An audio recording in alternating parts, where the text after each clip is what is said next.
রামলাল বৃদ্ধ ব্যক্তি সারাদিনের পথশ্রমে কাতর অবস্থায় চোখ বুজে শুয়ে শুয়ে ভাবছিল, শ্যামকে নিয়ে যাচ্ছে তো সম্পূর্ণ অজানা বিদেশে। কাজটা ভালো হলো তো? ছেলেটার ভবিষ্যতের জন্যই সেখানে যাওয়া, তার নিজের জন্য নয়। সে জানে তার ছেলে কবি ধরনের।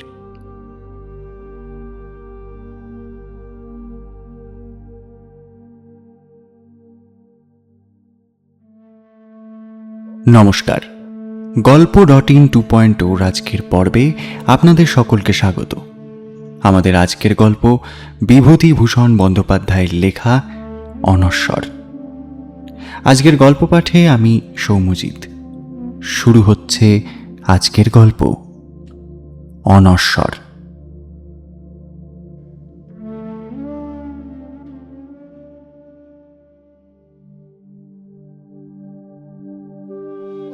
রামলালের চাকরিটা গেল। এমন কিছু নয়, সামান্য 30 টাকা মাইনের গ্রাম্য বালিকা বিদ্যালয়ের হেড পণ্ডিতের পদ। কিন্তু আজকাল নতুন কি সব নিয়ম হয়েছে গভর্নমেন্টের।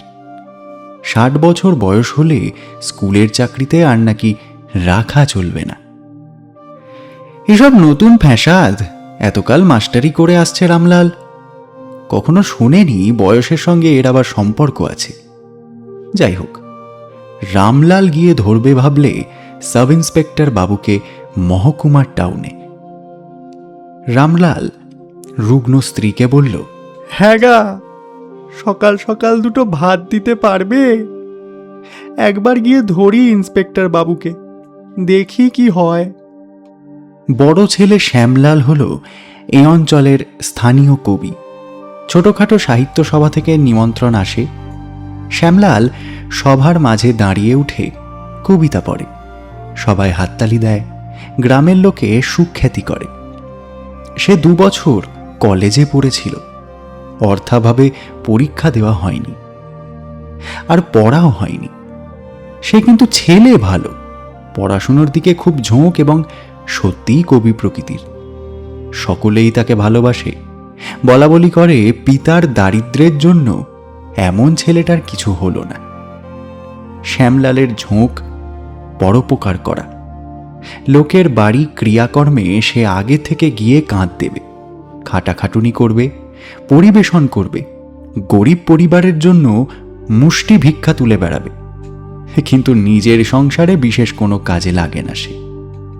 অনেক সময় বসে আকাশ পাতাল ভাবে, কি করলে বাবার অবস্থা ভালো করা যায়। অবশ্যই তার বাবা ভালো হোমিওপ্যাথি চিকিৎসা করেন এবং বাবার চিকিৎসায় তার খুব বিশ্বাস। কিন্তু এসব অঞ্চলে কেশব ডাক্তারেরই পসার। তার বাবাকে কেউই ডাকে না। রাত দুপুরে হাতের কাছে অন্য ডাক্তার না পেয়ে তাকে যারা ডাকে তারা পয়সা দেয় না। বেলা 2টোর সময় রামলাল সাব ইন্সপেক্টর বাবুর বাসায় গিয়ে হাজির হল। বাইরের ঘরে 2-3 জন লোক বসে আছে। তাদের একজনকে রামলাল চেনে, ঘাটবাঁওর পাঠশালার সেকেন্ড পণ্ডিত হৃদয় ভট্টাচার্য। রামলাল ওর পাশে বেঞ্চিতে বসে বললে, ও হৃদয়, হৃদয় ভালো আছো? হৃদয়ের বয়স 60-এর কাছাকাছি। মাথার সব চুল সাদা, রোগা লম্বাটে চেহারা, সামনের 2টো দাঁত বেজায় উঁচু। নস্যি নেবার অভ্যেস থাকায় নাসিকা গহ্বরে নস্যির গুঁড়ো লেগে থাকে। রামলালের দিকে চেয়ে নীরস মুখে বললে, মন্দ না। তা এখানে কি মনে করে বাপু? আমি এসেছি, আমার একটু দরকার আছে। আমারও তাই। আমার না হয় চাকরি নেই, তোমার তো তা নয়। কোয়ার্টারের মাইনের বিল পাঠিয়ে দিয়েছি মাসখানেক আগে, এখনো টাকা পাইনি। কি খাই বলো দেখি? এ পাশের ছোকরা গোছের লোকটা বললে, আমারও তো তাই। রামলাল তার দিকে মুখ ফিরিয়ে বলল, তোমাকে তুমি বলি, আমার ছেলের বয়সী তুমি। তা কোন স্কুলে চাকরি করো? লালমোহন একাডেমি, সুন্দরপুর। কি পণ্ডিত? আগে আমি হেডমাস্টার। হৃদয় ভট্টাচার্য বলল, ওকে চেনেন না? ওর নাম সুধাংশু বাবু, উনি বিএ পাস। রামলাল অবাক হয়ে বললে, ওহো, তবে তো বড্ড অন্যায় হয়ে গিয়েছে আপনাকে তুমি বলে। কিছু মনে করবেন না সুধাংশু বাবু। না না, আমাকে তুমিই বলুন না। সত্যিই তো আপনি আমাদের বাপের বয়সী। তাই এই বয়সে হেডমাস্টার? বাহ বাহ বাহ, সোনার টুকরো ছেলে। আমার বড় ছেলের বয়সী বলেই তো তুমি বললাম। তা আপনারও কি বিল পাশের হাঙ্গামা? তাছাড়া আর কি বলুন। তা আপনি কোন স্কুলের? মেটেরা ফ্রি বালিকা বিদ্যালয়। এমন সময় ইন্সপেক্টর বাবু নিজে এসে ঘরে ঢোকাতে এদের কথাবার্তা বন্ধ হয়ে গেল। সাব ইন্সপেক্টর বাবুর বয়স 40-এর বেশি নয়। বেশ ফর্সা, সুন্দর চেহারা, চোখে সোনার চশমা। তিনি এসে সকলকে হাত জোর করে নমস্কার করে প্রথমেই সুধাংশু বাবুকে সম্বোধন করে বললেন, আপনার কি খবর? সকলেই বেঞ্চি থেকে দাঁড়িয়ে উঠেছিল। সুধাংশুবাবু দাঁড়িয়ে দাঁড়িয়েই মিনিট 5-6 কথা বললেন ইন্সপেক্টর বাবুর সঙ্গে। আর কারোর দিকে কিন্তু তিনি তাকালেন না বা অন্য কারোর সঙ্গে কোনো কথাই বললেন না। সুধাংশুবাবুর কাজ বোধহয় মিটে গিয়েছিল। তিনি ঘর থেকে বেরিয়ে চলে যাওয়ার আগে রামলালের দিকে চেয়ে নমস্কার করে বললেন, আচ্ছা পণ্ডিত মশাই, চলি তবে। আসুন, নমস্কার নমস্কার। এই সময় সাব ইন্সপেক্টর বাবু সুধাংশু বাবুকে জিজ্ঞাসা করলেন, আপনি চেনেন এই পণ্ডিত মশাইকে? এই মাত্র আলাপ হলো। আচ্ছা আচ্ছা, আপনি যান। তারপর পণ্ডিত মশাই, আপনি কি মনে করে? রামলালের মন প্রসন্ন হলো সুধাংশুবাবুর ওপর। উনি না এখানে থাকলে ইন্সপেক্টর বাবু পুছতেনই না আজ। সে বিনীতভাবে বললে, আগে আগে আমার একটা দরকার আছে। কি বলুন না। রামলালের লজ্জা করতে লাগলো। এতগুলি বাইরের লোক, বিশেষত হৃদয়ের সামনে চাকরি বজায় রাখার জন্য কাকুতি মিনতি করতে, তার ওপর আবার বয়স উত্তীর্ণ হওয়ার জন্য যাওয়া চাকরি।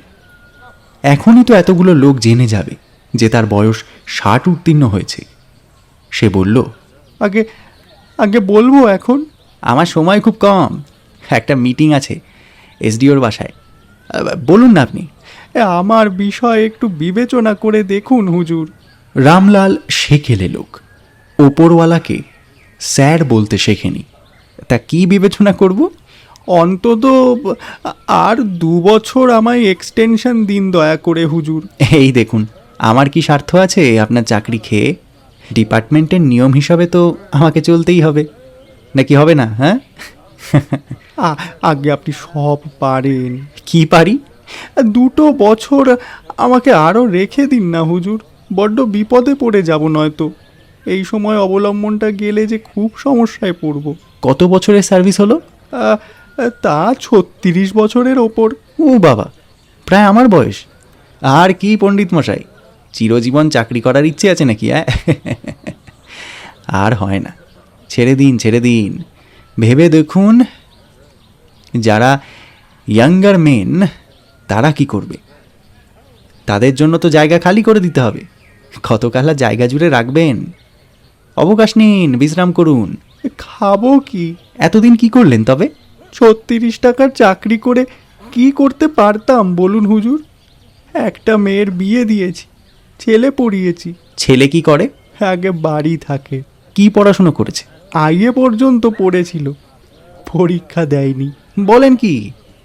আপনার ছেলে তো রত্ন মশাই এই অজপাড়া গায়ে। তবে আর আপনার ভাবনা কিসের? না, তবে মানে কি ব্যাপার?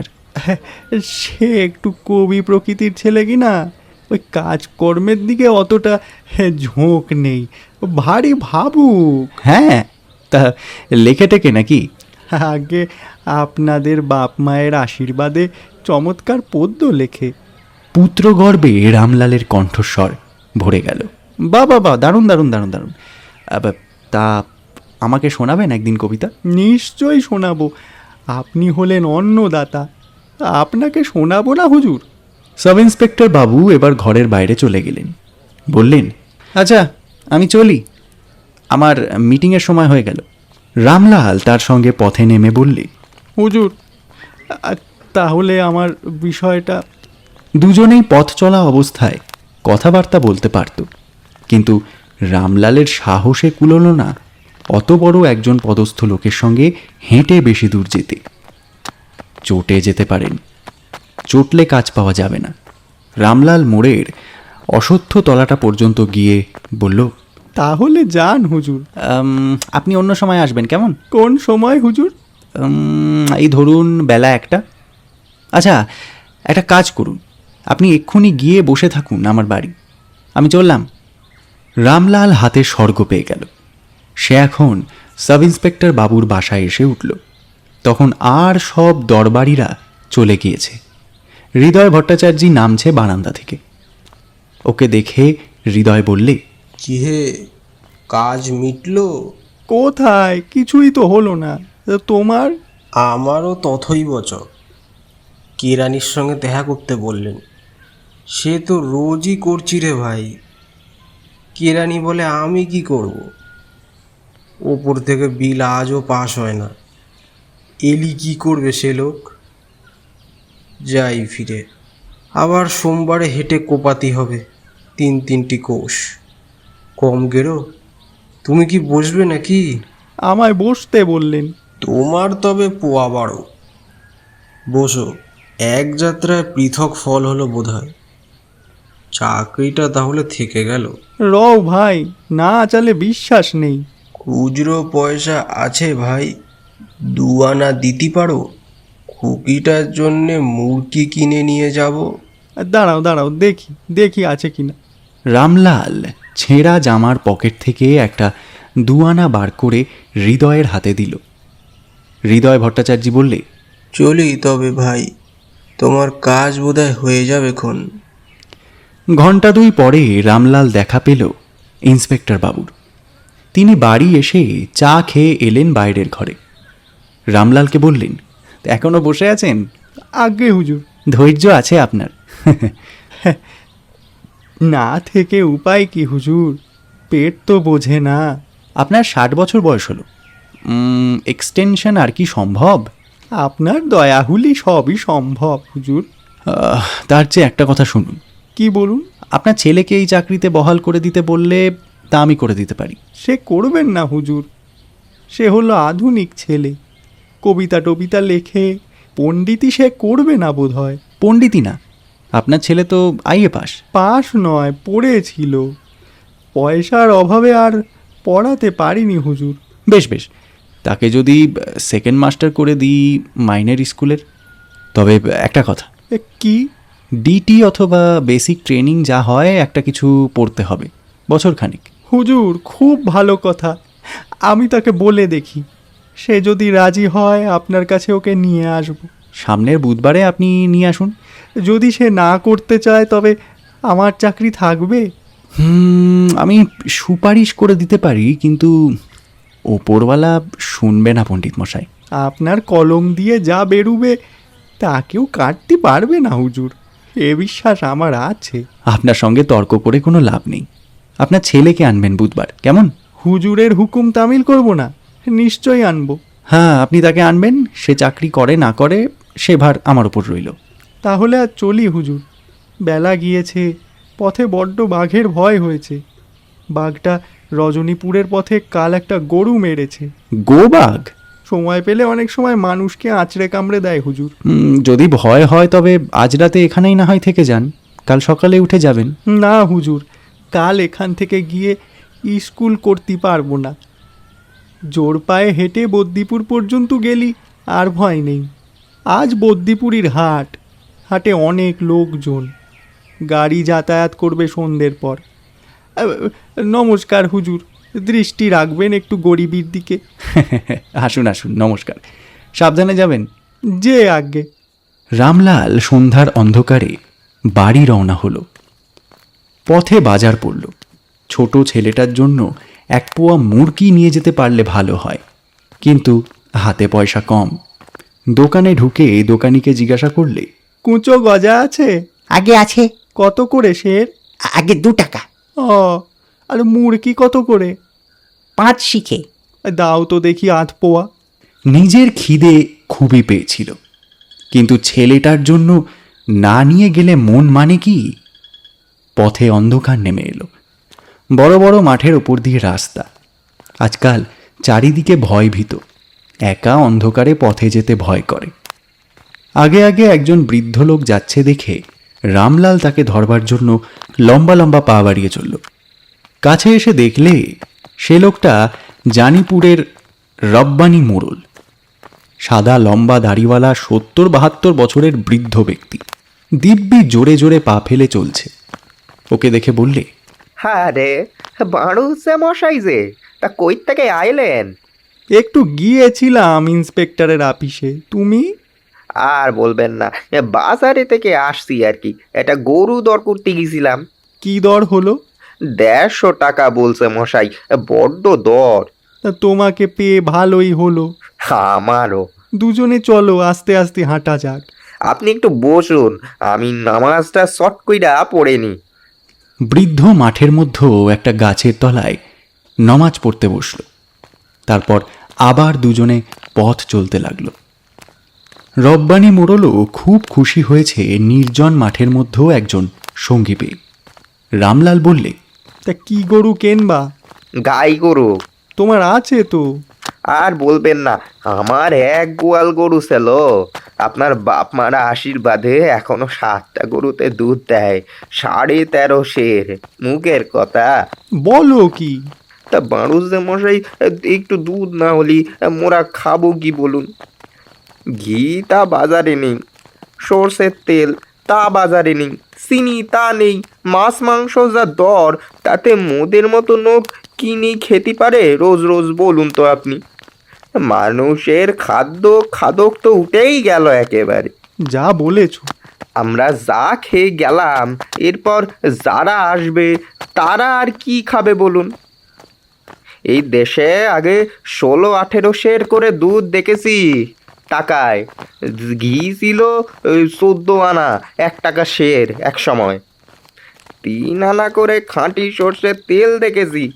এখন তার কি আর আছে বলুন? কি সব খেতে সর্ষে হয়, তাই এখনো খাঁটি সর্ষের তেলের মুখ একটু আধটু দেখতে পাই আর কি। তোমরা আমাদের চেয়ে সুখে আছো। তার মানে আমাদের বাজার থেকে জিনিস কিনতে হয় না, অনেক জিনিস বাড়তি হয়, নইলে আমাদের দশা ওই আপনাদের মতো হতো। তাই ভাবলাম দুধ বড় জিনিস, গাই গরু আরও বাড়াতে হবে, নইলে কি খেয়ে বাঁচবে ছেলেপিলে। এবার বাড়ুস যে মশাই, মোর গ্রাম তো এসে গেল, আপনারে একলা মাটির মধ্যে ছেড়ে দিতে মন চড়ছে না। মোদের বাড়ি আজ রাত থাকবেন? না মোড়ল, বাড়িতে যেতেই হবে। বাড়ির লোক ভাববে নয়তো। ভয় কি, আমার একা যাওয়ার অভ্যেস আছে। এই সে কথা না বাবু, দিনকাল পড়েছে খারাপ, হিন্দু মুসলমান মানবে না। এইসব অঞ্চলে খুব ভয় হয়েছে জানেন তো। মারবে মাথায় লাঠি, তারপর আপনার কাছে যা পায় আর না পায়। তা বটে, তবে আমার কাছে তো সেরম কিছু নেই, ওই আধ পোয়া মুরগি ছাড়া। ওই যে বললাম, তারা আগে দেখবে না আপনার কাছে কি আছে না আছে, আগেই মেরে বসবে। এক কাজ করুন, কালীচরণ মুসিকে চেনেন? না। রেলের গেটম্যান ছিল। লোকটা ডাকাত, চোর, সব রকম।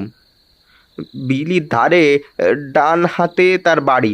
তার কাছে গিয়ে মোর নাম করে বলুন আপনাকে সবাইপুরের পুল পর্যন্ত এগিয়ে দিয়ে আসতি। সেখান থেকে দুধারে গাঁয়ের ভেতর দিয়ে রাস্তা। তাহলে চললুম বারোজে মশাই, কিছু মনে করবেন না যেন। আবার একটু এগিয়ে গেলেই বিল দেখতে পাবেন, কেমন? মনে থাকে যেন। রামলালের মনে ভয় যে একেবারে না হয়েছিল এমন নয়। সে আরও কিছু এগিয়ে গেল।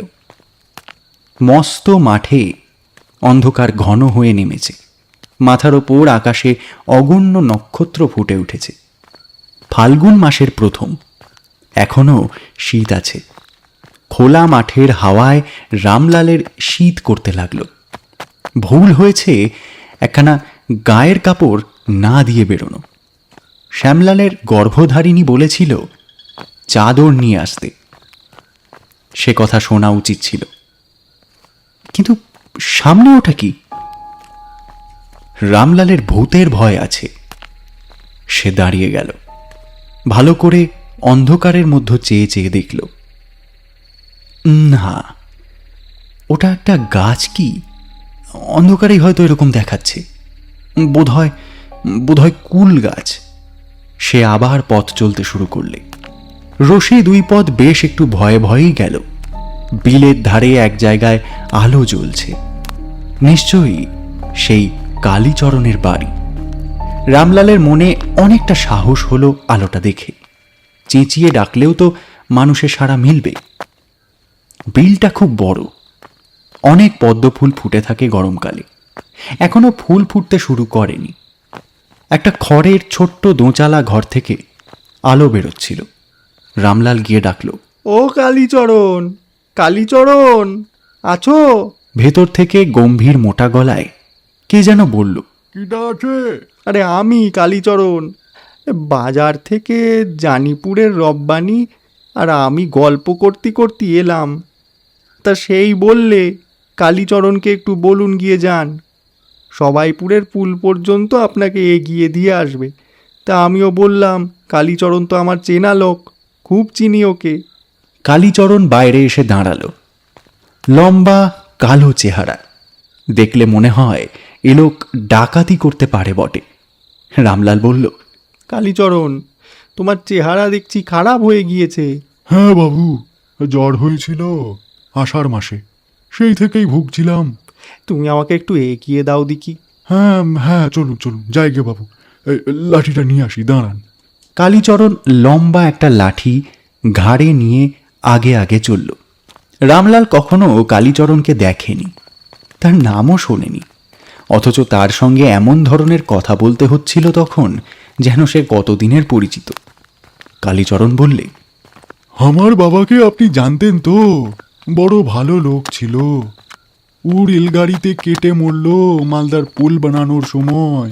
খুব জানি, অমন লোক আর হয় না। তা কি নাম ছিল যেন? গঙ্গারাম। হ্যাঁ, গঙ্গারাম, গঙ্গারাম, ঠিক ঠিক। এখনো গঙ্গারামের নাম শুনলে লোকের চোখে পানি গিরে। এই তো সেদিনও ফণি কাকার সঙ্গে গঙ্গারামের কথা হচ্ছিল। আচ্ছা বাবু, আমাকে ডাকাত বলে চালান দিয়ে দিল শালার লোক। আমি ডাকাত আছে বাবু?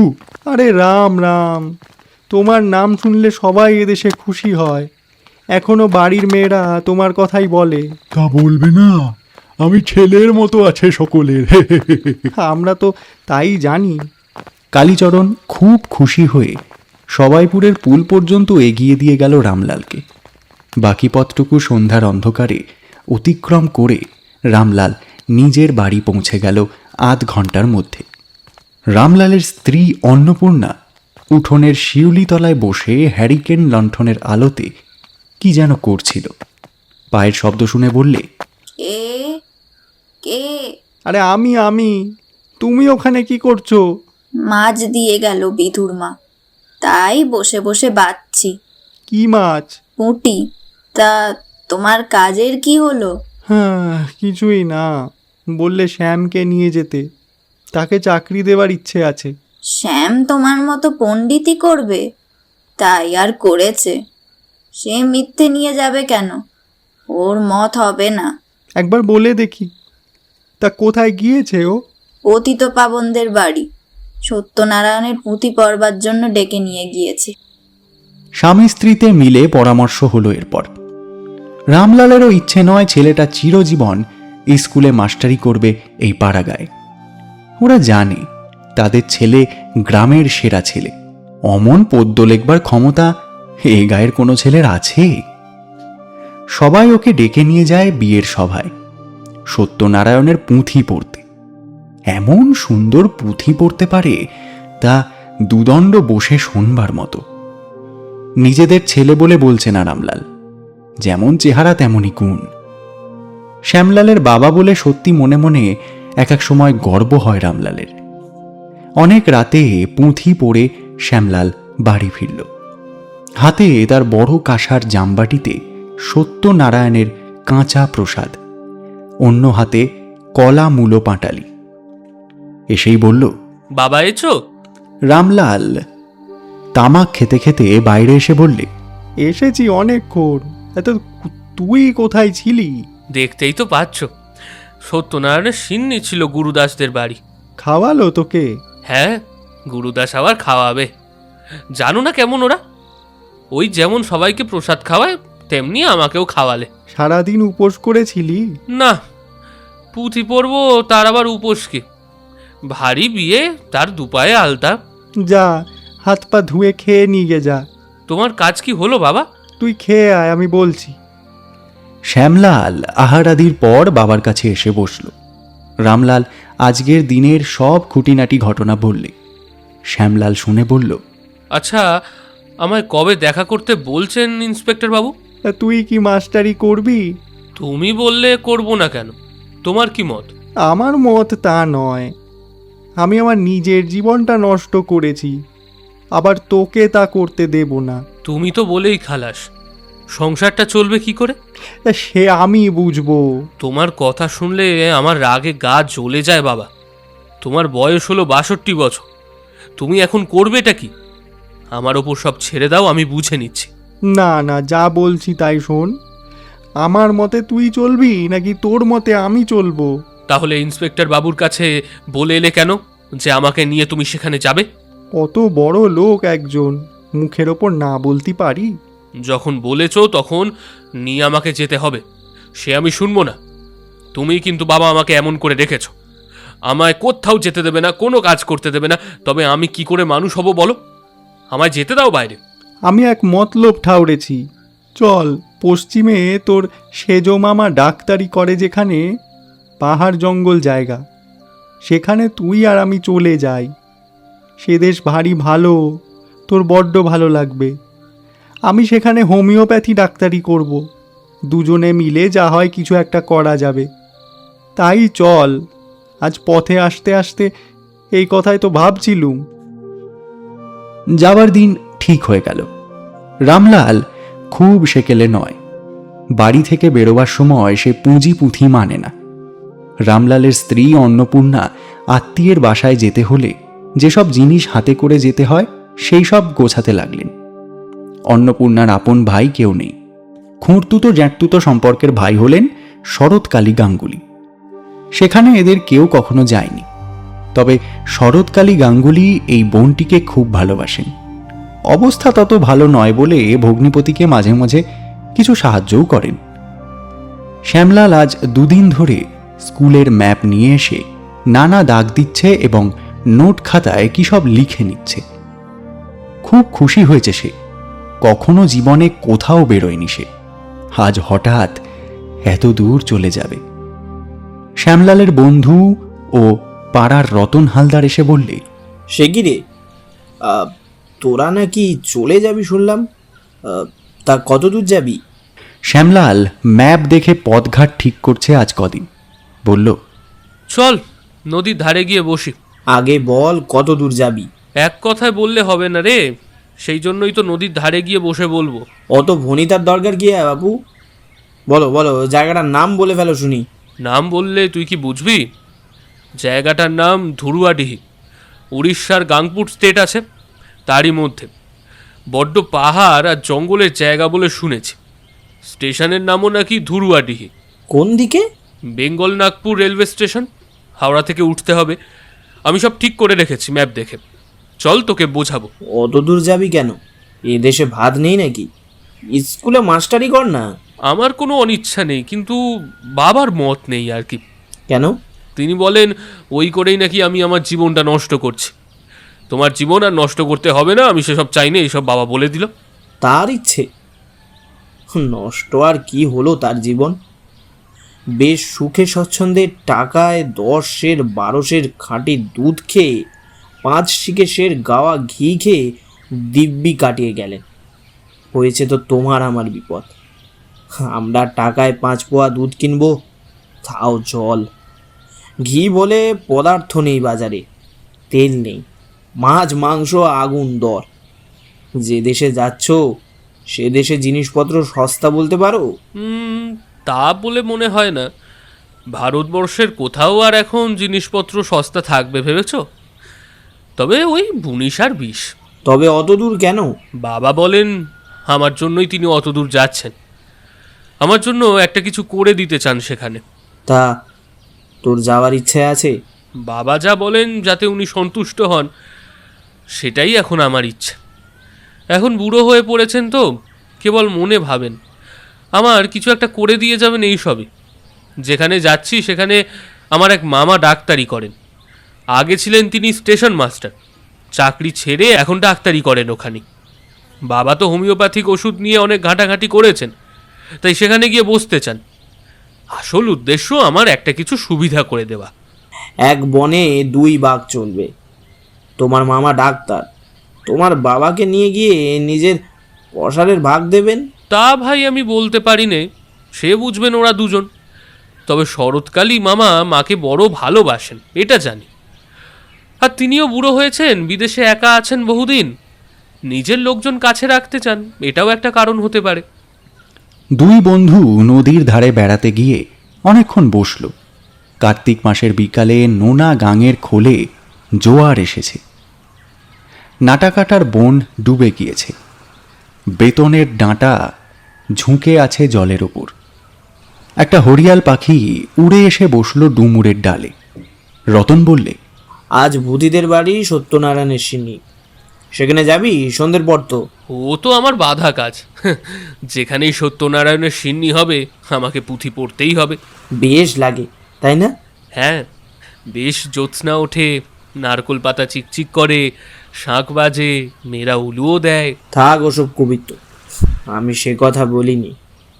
ভূতিদের বাড়ি পুঁথি পড়তে ভালো লাগে না? যা, ভূতিদের বাড়ি কেন, সকলের বাড়ি ভালো লাগে। মিথ্যে কথা বলিস নি, তোকে আর ঢেকে রেখে কথা বলতে হবে না। ভূতি কি বলেছে তোর যাবার কথা শুনে? সত্যি কথা বল। মন খারাপ করেছে। কবে তোর সঙ্গে দেখা হয়েছিল? রোজই হয়, চোখে জল ফেলেছে কাল আবার।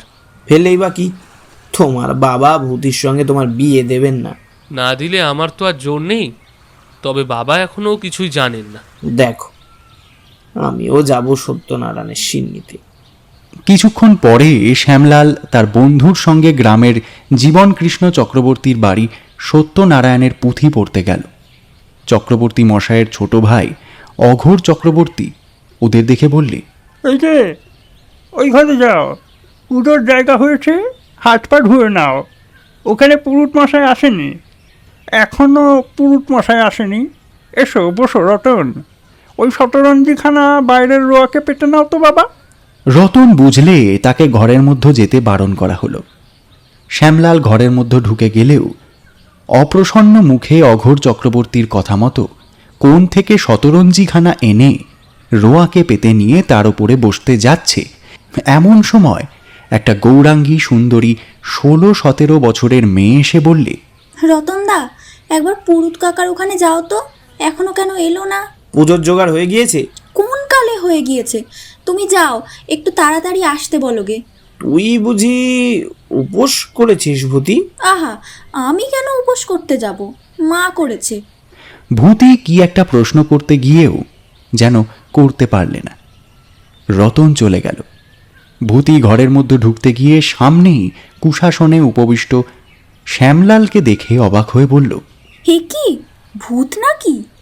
শ্যামলাল ঘরের চারিদিকে একবার চট করে চোখ ফিরিয়ে নিয়ে বলল, বাহ বাহ, ভূত তো বটেই। তুই ব্যাকরণ পড়েছিস তো? ভূতের পেতনি কি হয় বলতো? যাও, সত্যি বলো না, কখন এলি?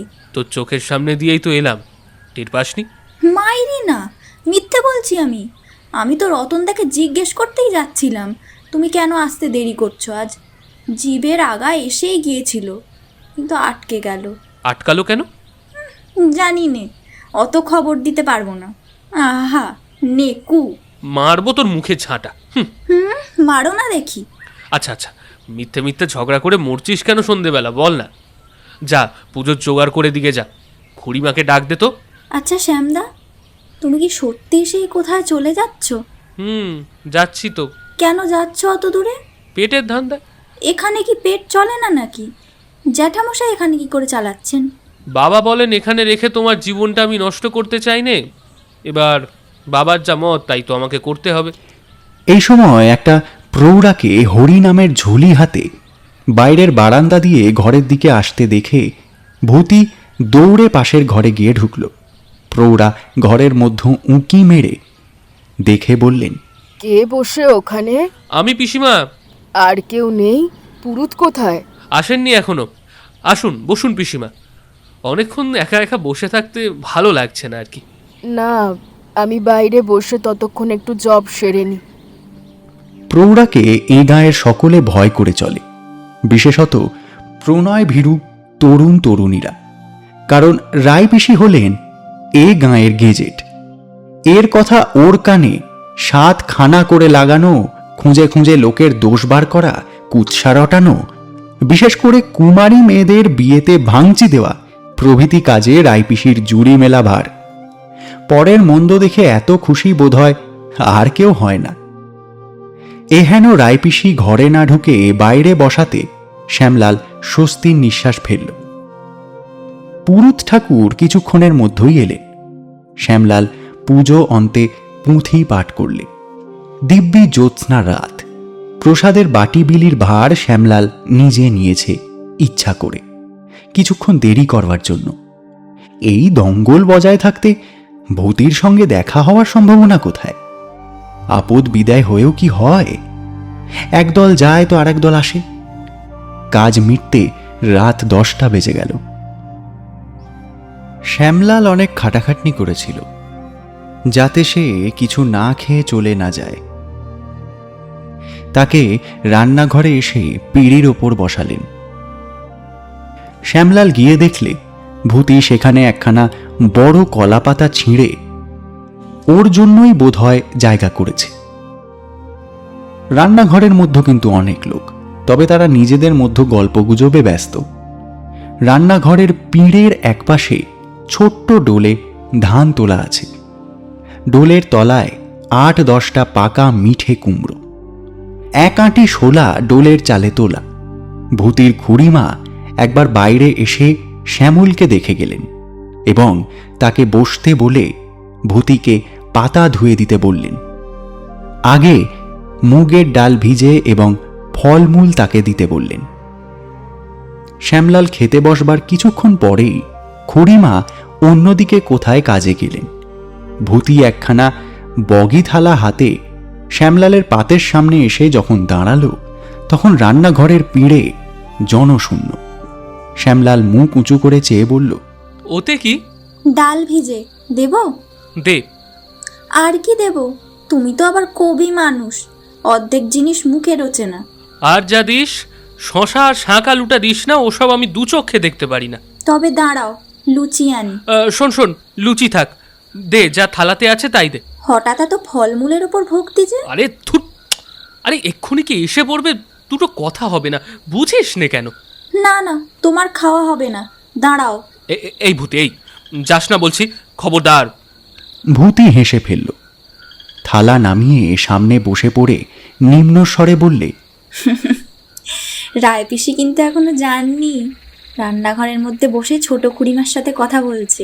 বলিস কি? সত্যি বলছি। তা হোক, তুমি বসে খাও, অত ভয় করবার কি আছে, আমি লুচি আনছি। ভূতি থালায় করে গরম লুচি এনে 10 বারে শ্যামলালের পাতে দিয়ে বলল, রায়পিসি খেতে বসেছে ওদিকের চালায়। হ্যাঁ, যাক বাবা, বাঁচা গেল। খাওয়া ফেলে ও বুড়ি এখন আর উঠছে না। আচ্ছা তারপর শোন, তোর আমার কথা মনে থাকবে তো? ভূতি মুখভঙ্গি করে বলল, আহা, তা কি আর মনে থাকবে? চিঠি দিবি? কি করে দেব? তা বুঝি দেওয়া যায়? আর আমি যদি দিই? না না, ওসব করতে যেও না, গা জানোই তো, এমনিই তো কত রকম কথা উঠেছে। আমার কথা মনে থাকবে তো? আহা, কি ছিরি কথার! কেউ বুঝি আবার কারোর কথা ভুলে যায়? কেউ ভুলে কি না সে কথার কি দরকার, তুই ভুলবি না তো? জানি নে, খেয়ে নাও ভালো করে, লুচি ফেললে চলবে না কিন্তু। শ্যামলালের কবিপ্রাণ যেমনটা আশা করেছিল তেমন ধরনের কোনো মিষ্টি মোলায়েম নাটুকে ব্যাপার বা কথাবার্তা কিছুই ঘটল না। গল্পের বইটইয়ে যেমন ধারাটি পড়া যায় তেমন হলো কই। খেয়ে চলে আসার সময় ভূতি ওর হাতে একটা সাজা পান দিয়ে কেবল হেসে ওর মুখের দিকে চাইলে, ছোট্ট করে বললে, এসো শ্যামদা। হুম। কবে যাচ্ছ? পরশু সকালে। আসবে কবে? তার কি জানি। শিগগিরই এসো। ব্যাস, এই পর্যন্তই শেষ। শ্যামলাল অপ্রসন্ন মনে বাড়ির দিকে রওনা হলো। কয়েক পা আসতে না আসতে পেছন থেকে রায়পিসি বলে উঠলেন, ও শ্যামা, একটু দাঁড়িয়ে যাও বাবা, আমায় নিয়ে যাও। ভালো মুশকিল হলো। শ্যামলাল যা পছন্দ করে না তাই, বাধ্য হয়ে দাঁড়াতেই হলো। রায়পিসি এগিয়ে এসে ওর পাশে পাশে চলতে লাগলেন। শ্যামলাল বলল, আপনার বাড়ি পর্যন্ত দিয়ে আসবো পিসিমা? না বাবা, এই ঠাকুর বাড়ির পুকুর পর্যন্ত এগিয়ে দিলেই হবে। আজকাল যা আবার বাঘের ভয় হয়েছে। আচ্ছা চলুন। কিন্তু রায়পিসি কিছুক্ষণ পরেই প্রকাশ করলেন যে পরের কথা ছাড়া তিনি থাকেন না। প্রথমে তুললেন শ্যামলালের বাবার কথা। হ্যাঁ রে শ্যামা, তোর বাবার চাকরিটা গেল কেন রে? আহা, বাচ্চা বাচ্চা নিয়ে এই বয়সে দাঁড়াবার থল নেই, অতি কষ্টে চালাচ্ছিলেন দাদা। শ্যামলাল অত্যন্ত চটে গেল। তার বাবাকে নিচু করে দিয়ে যে কোনো কথাই হোক না কেন তার ভালো লাগে না। তার বাবা গরিব, এ কথাও তার সহ্য হয় না। সে বলল, তার কি হবে বলুন? চাকরিটা গেল কেন? আচ্ছা, দাদা তো অনেক কাল থেকেই পণ্ডিতি করছিলেন, ভালোই তো পড়াতেন শুনেছি।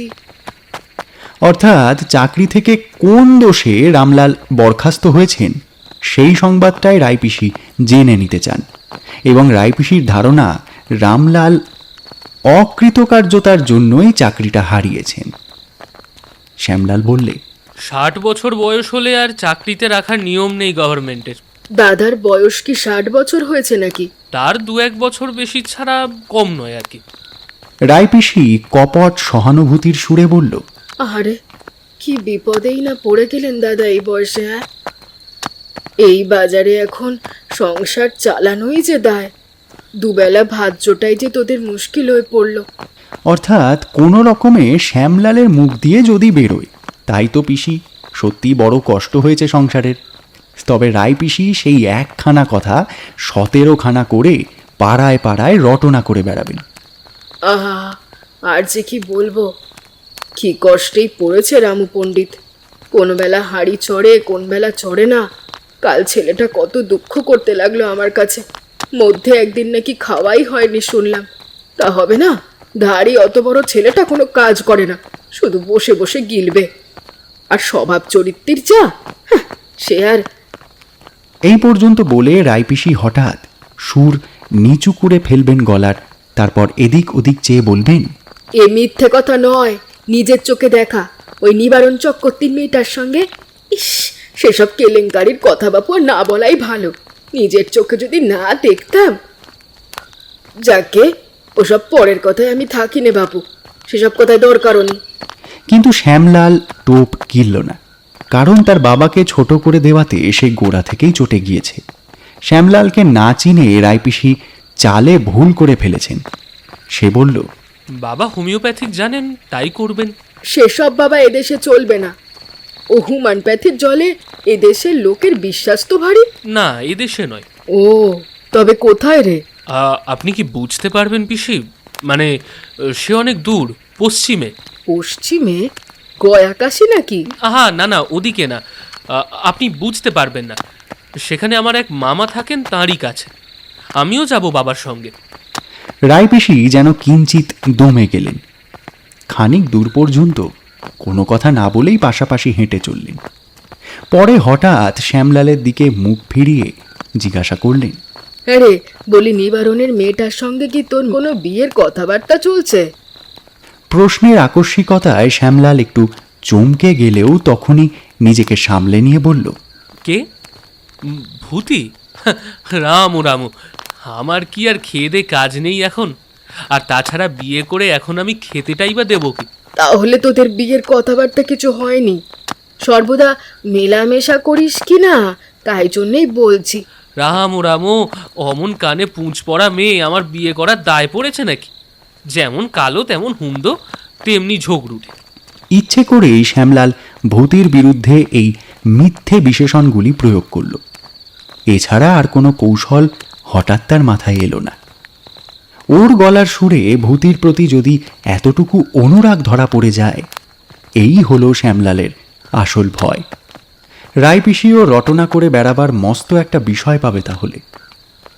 না, রায়পিসি যেন বেশ খানিকটা দমেই গেলেন। মনে মনে যেটা চাচ্ছিলেন সেটা হলো না।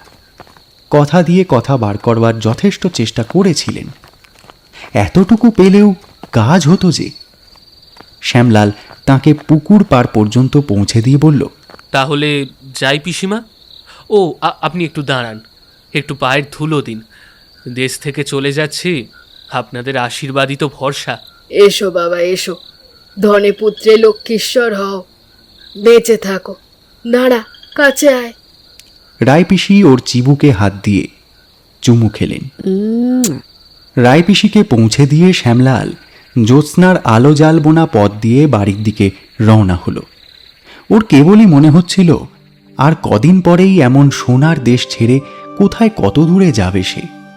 সেখানে এমন ধারা কি গুলঞ্চলতা দোলে ডালে ডালে, এমন লাল কলমি শ্যাওলার সাদা ফুল ফোটে বিল বাঁওড়ের জলে, এমনই পাখি ডাকে বনের ধারে। কি জানি সে কেমন দেশ, তবুও যেতেই হবে, কারণ বাবার ইচ্ছে। চিরকাল পণ্ডিতি করে সংসার চালিয়ে এসেছেন তিনি। আজ কোনো সম্বল নেই তার এই বুড়ো বয়সে। বাবার অন্নে তার এই 24 বছরের জীবনটা কবিত্ব করেই বেশ নিরুদ্বেগেই কেটেছে। আজ তাকে দাঁড়াতেই হবে বুড়ো বাবাকে সাহায্য করার জন্য। উনি যা বলেন, যেখানে নিয়ে যান।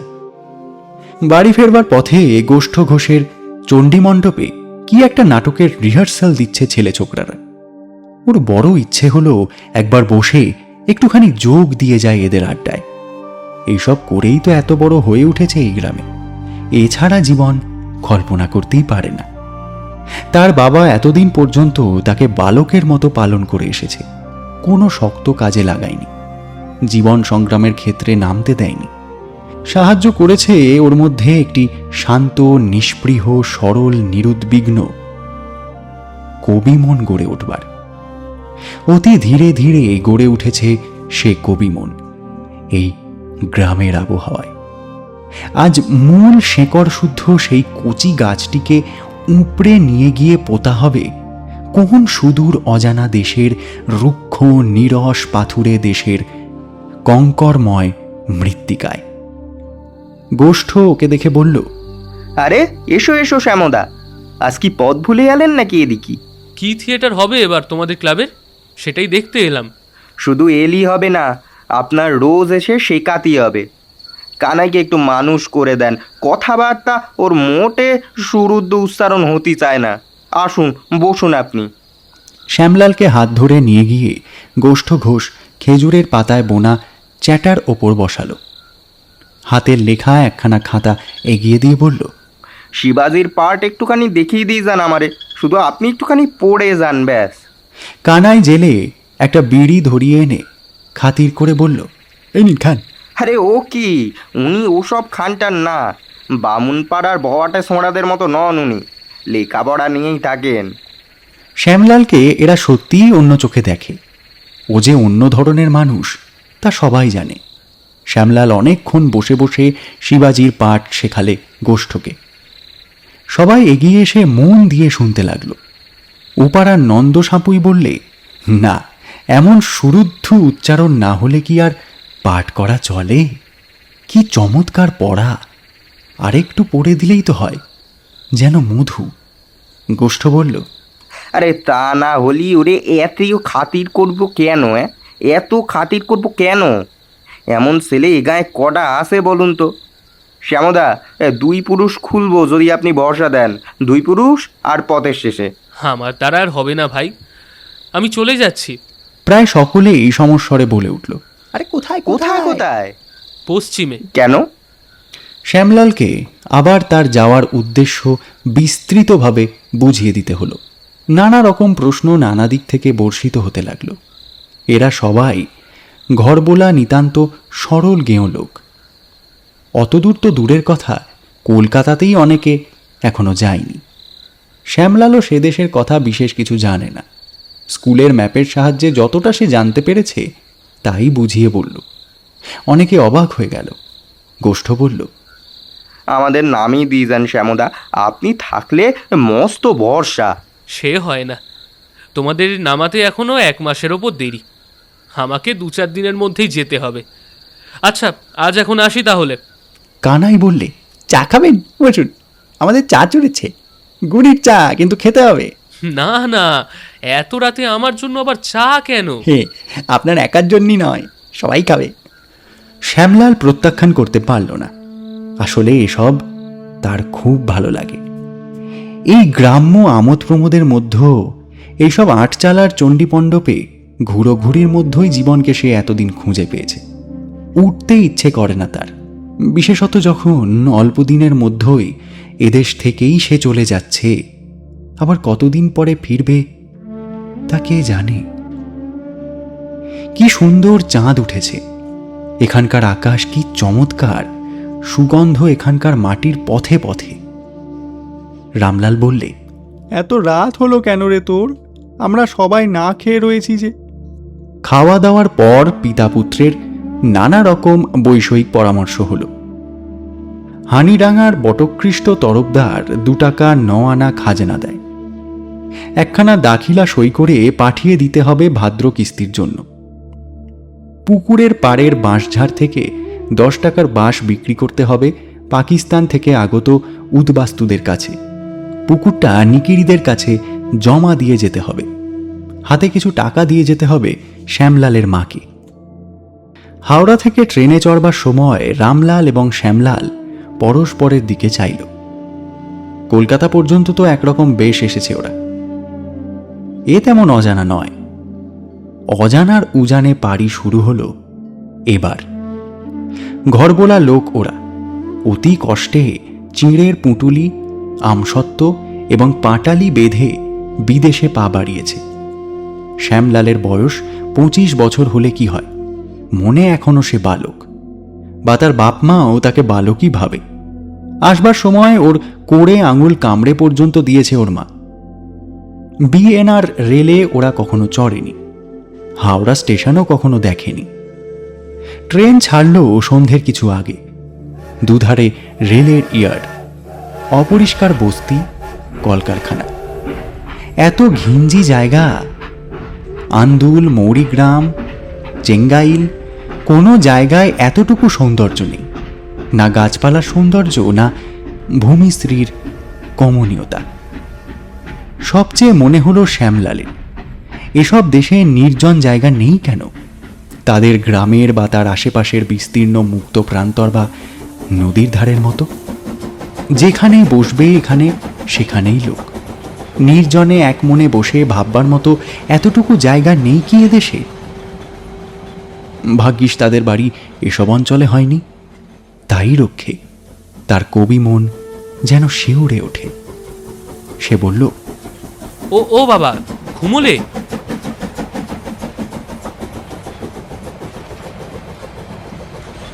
রামলাল বৃদ্ধ ব্যক্তি, সারাদিনের পথশ্রমে কাতর অবস্থায় চোখ বুজে শুয়ে শুয়ে ভাবছিল, শ্যামকে নিয়ে যাচ্ছে তো সম্পূর্ণ অজানা বিদেশে।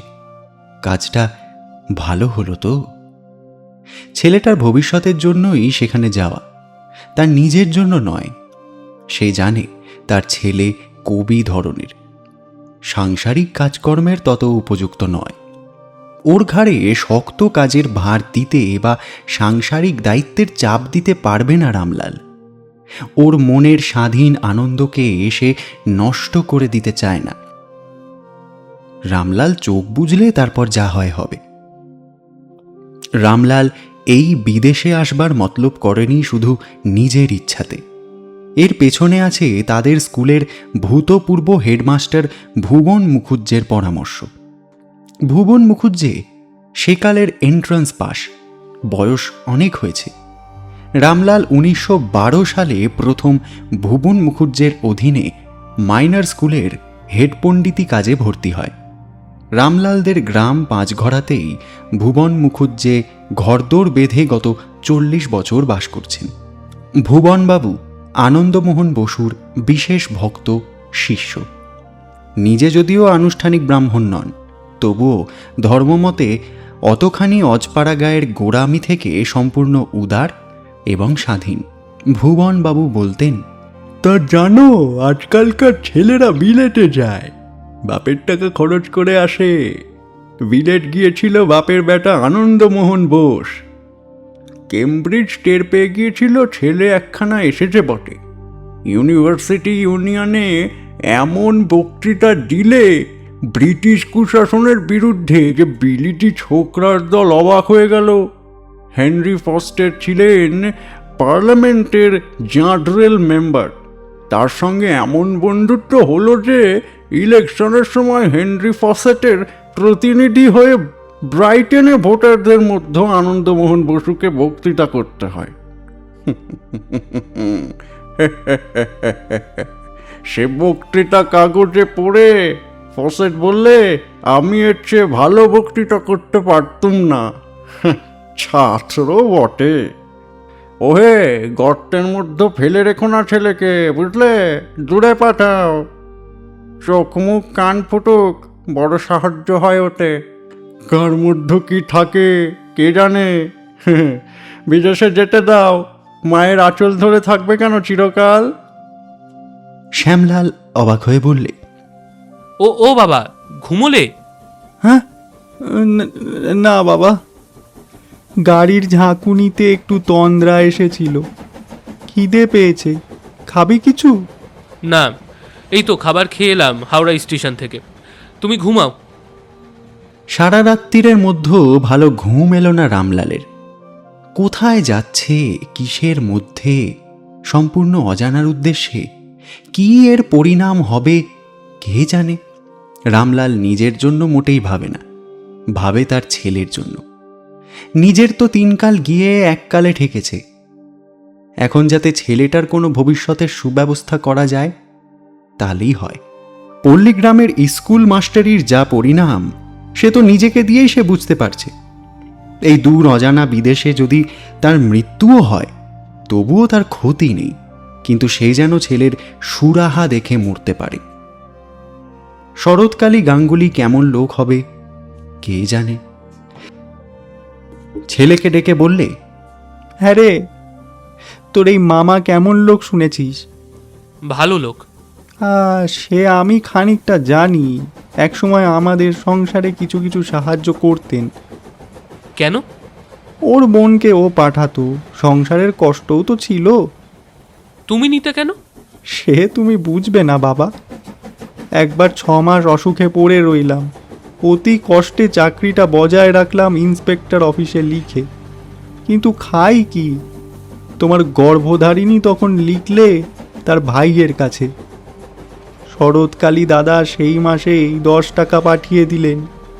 তারপর মাসে মাসে 10 টাকা করে পাঠাতেন। এবার খাবি কিছু? খেয়ে শুয়ে পড়। তার পরের দিন ভোরের দিকে ঘুম ভাঙল রামলালের। বেজায় ভিড়ে ঘুম আদেও ভালো হয়নি। তবে রাত 3টের পর কি একটা বড় স্টেশনে গাড়ি এলো। সেখানে অনেক লোক নেমে যাওয়াতে গাড়ির ভিড়টা পাতলা হয়ে গিয়েছিল। ঘুম যেটুকু হয়েছে তার আগে চোখ বুঝতে পারা যায়নি। শ্যামলাল ধর্মর করে উঠে বসে 2 হাতে চোখ মুছলে বাইরের দিকে চেয়ে বললে, বাবা বাবা, দেখছো কি বাইরের দিকে? উঠলি? কি দেখবো? সুন্দর দেশ না? এত ফাঁকা জায়গা দেখেছো কখনো বাংলাদেশে? ওই দেখো বাবা, ওগুলো নিশ্চয়ই পাহাড়। বাহ বাহ বাহ বাহ বাহ, কি চমৎকার! নীল নীল পাহাড় কেমন দেখাচ্ছে বাবা বলো? এতদিন ছবিতে দেখেছিলাম, এইবার চোখে দেখলাম। তাকিয়ে দেখো বাবা। দেখছি বেশ। আসলে রামলালের ওসব দিকে তত দৃষ্টি ছিল না। পাহাড় টাহাড় দেখে 2 হাত বেরোবে কারো? শ্যামলাল ছেলে ছোকরা, সে দেখুক গিয়ে ওসব। একসময় তার কবির দৃষ্টি ছিল। সংসারের ভীষণ চাপে সব শুকিয়ে গেল কিনা। এই একঘেয়ে স্কুল মাস্টারি যে কি দুঃখের, যে দীর্ঘদিন ধরে করেছে সেই জানে। এখন আর কিছুই নয়, খোকাকে সুপ্রতিষ্ঠিত করাই তার জীবনের ব্রত। এই মহাব্রত উদযাপন করবার জন্যেই দিক দিশাহীন এই অকুলে রামলাল দুঃসাহসিক পাড়ি জমিয়েছে এই বুড়ো বয়সে। মরণে সে ভয় পায় না। তার আগে খোকাকে প্রতিষ্ঠিত করে দিয়ে যদি যেতে পারা যেত তাহলেই ভালো হতো। শ্যামলাল উচ্ছ্বসিত কণ্ঠে বলে উঠল, দেখো বাবা, এই সরু মতো পথটা কেমন পাহাড়ের ওপর দিয়ে উঠছে, কি সুন্দর সিনারি। হুম। আচ্ছা বাবা, ওগুলো কি গাছ? হ্যাঁ রে খোকা, তোর কি মনে হয়? কিসের কি মনে হয়? এই বিদেশে গিয়ে ভালো করছি? নিশ্চয়ই। তোর মনে সাহস আছে? খুব। তবেই হবে। বাবা, তুমি ওসব অত ভেবো না। আমি যখন তোমার সঙ্গে যাচ্ছি, তোমার অত ভাবনা কিসে? আমি একটা কিছু সুবিধা হলে তোমাকে নড়ে বসতে দেবো ভেবেছো? বসে বসে খাওয়াবো। রাম রাম, ওসব কথায় এখন দরকার নেই। কি ভাবছো বলো তো? নানান ভাবনা ভাবছি খোকা। বিদেশে কতদিন আমাদের লোকে খেতে দেবে, আর তা খাবই বা কেন? অল্প দিনের মধ্যে একটা কিছু ব্যবস্থা করে নিতে পারা যাবে কিনা। শালবনটা দেখো বাবা। বেশ। না না, ভালো করে তাকিয়ে দেখো না, ওটা বোধহয় পাহাড়ি নদী বয়ে যাচ্ছে। কি বড় বড় পাথর পড়ে আছে দেখো। আচ্ছা, আমাকে একটা প্রশ্নের উত্তর দাও, অত বড় পাথর এলো কোথা থেকে?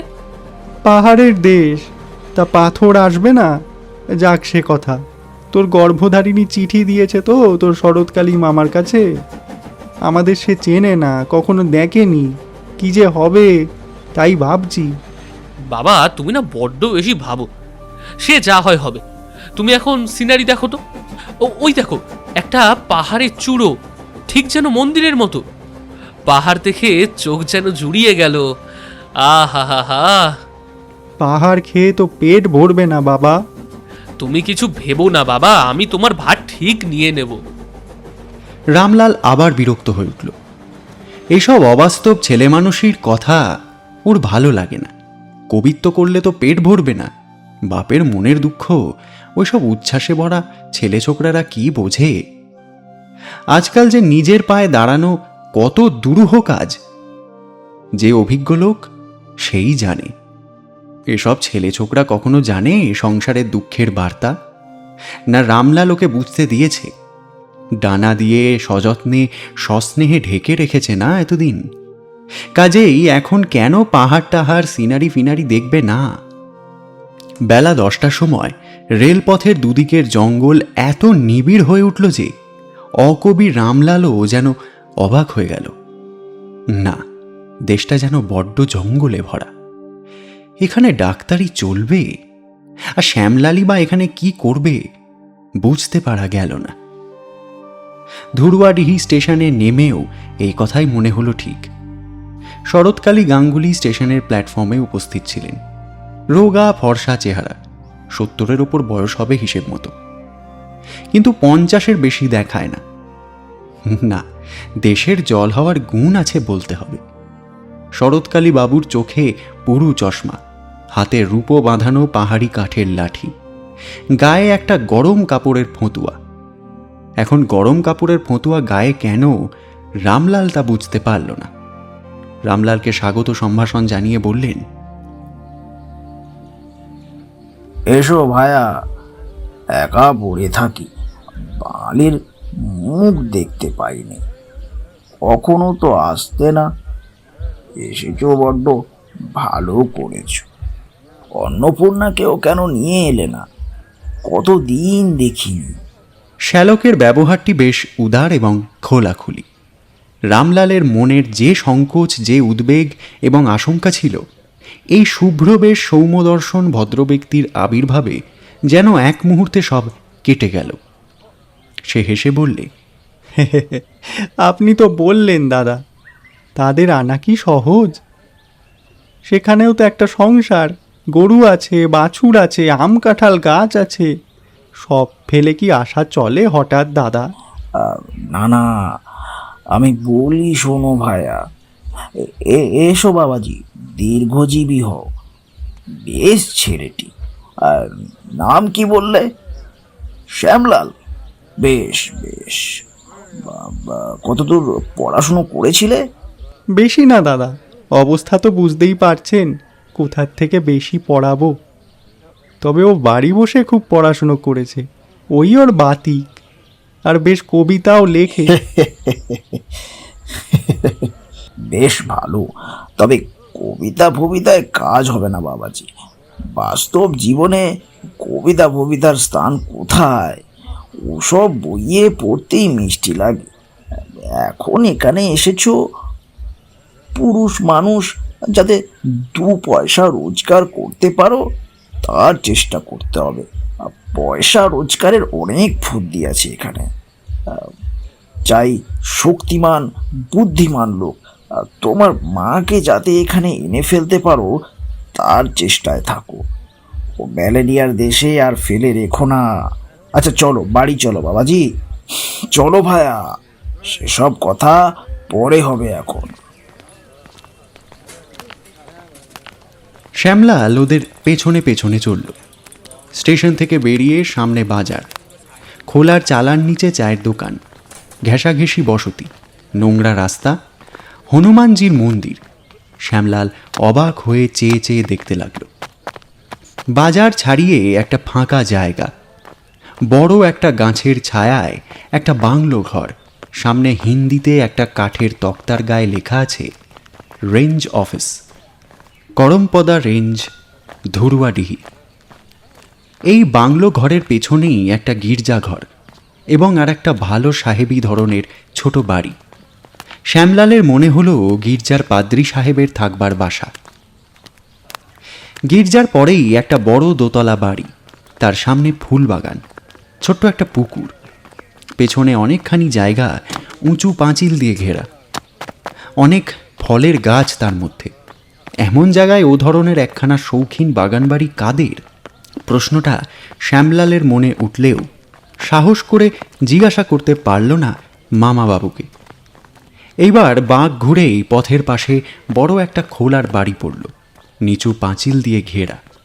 শরৎকালীবাবু বললেন, এই গরিবের কুড়ে ঘর ভায়া, এসো এসো। ও পিন্টু, পিন্টু। একটি গিন্নিবান্নি ধরনের মহিলা রামলালের সামনে এসে দাঁড়িয়ে হাসি মুখে বললেন, কি এতকাল পরে মনে পড়লো? ঠাকুরজি ভালো আছে তো? একে খোকন বুঝি? এসো এসো বাবা, বেঁচে থাকো, দীর্ঘজীবী হও। চলো বাড়ির মধ্যে, বড্ড গরম, আগে নিয়ে ধুয়ে ঠান্ডা হয়ে নাও। এসো ঠাকুর জামাই, এসো। অবস্থা যে বেশ সচ্ছল এদের। শ্যামলালের বুঝতে দেরি হলো না ঘরের আসবাবপত্র দেখে। খাওয়া দাওয়ার ব্যবস্থা খুবই ভালো। দেশের বাড়িতে এ ধরনের খাবার কালে ভদ্রেও জোটে না। রামলাল বলল, দাদা, এ ঘি আমাদের দেশে চোখেও দেখবার জো নেই, বড় চমৎকার ঘি। এখানকার ঘি নয় ভায়া, আমার এক রুগীকে দিয়ে দেহাত থেকে আনিয়েছি, একেবারে খাঁটি, 4 টাকা সের। এসব বাংলাদেশে চোখে দেখবার উপায় নেই আজকাল দাদা।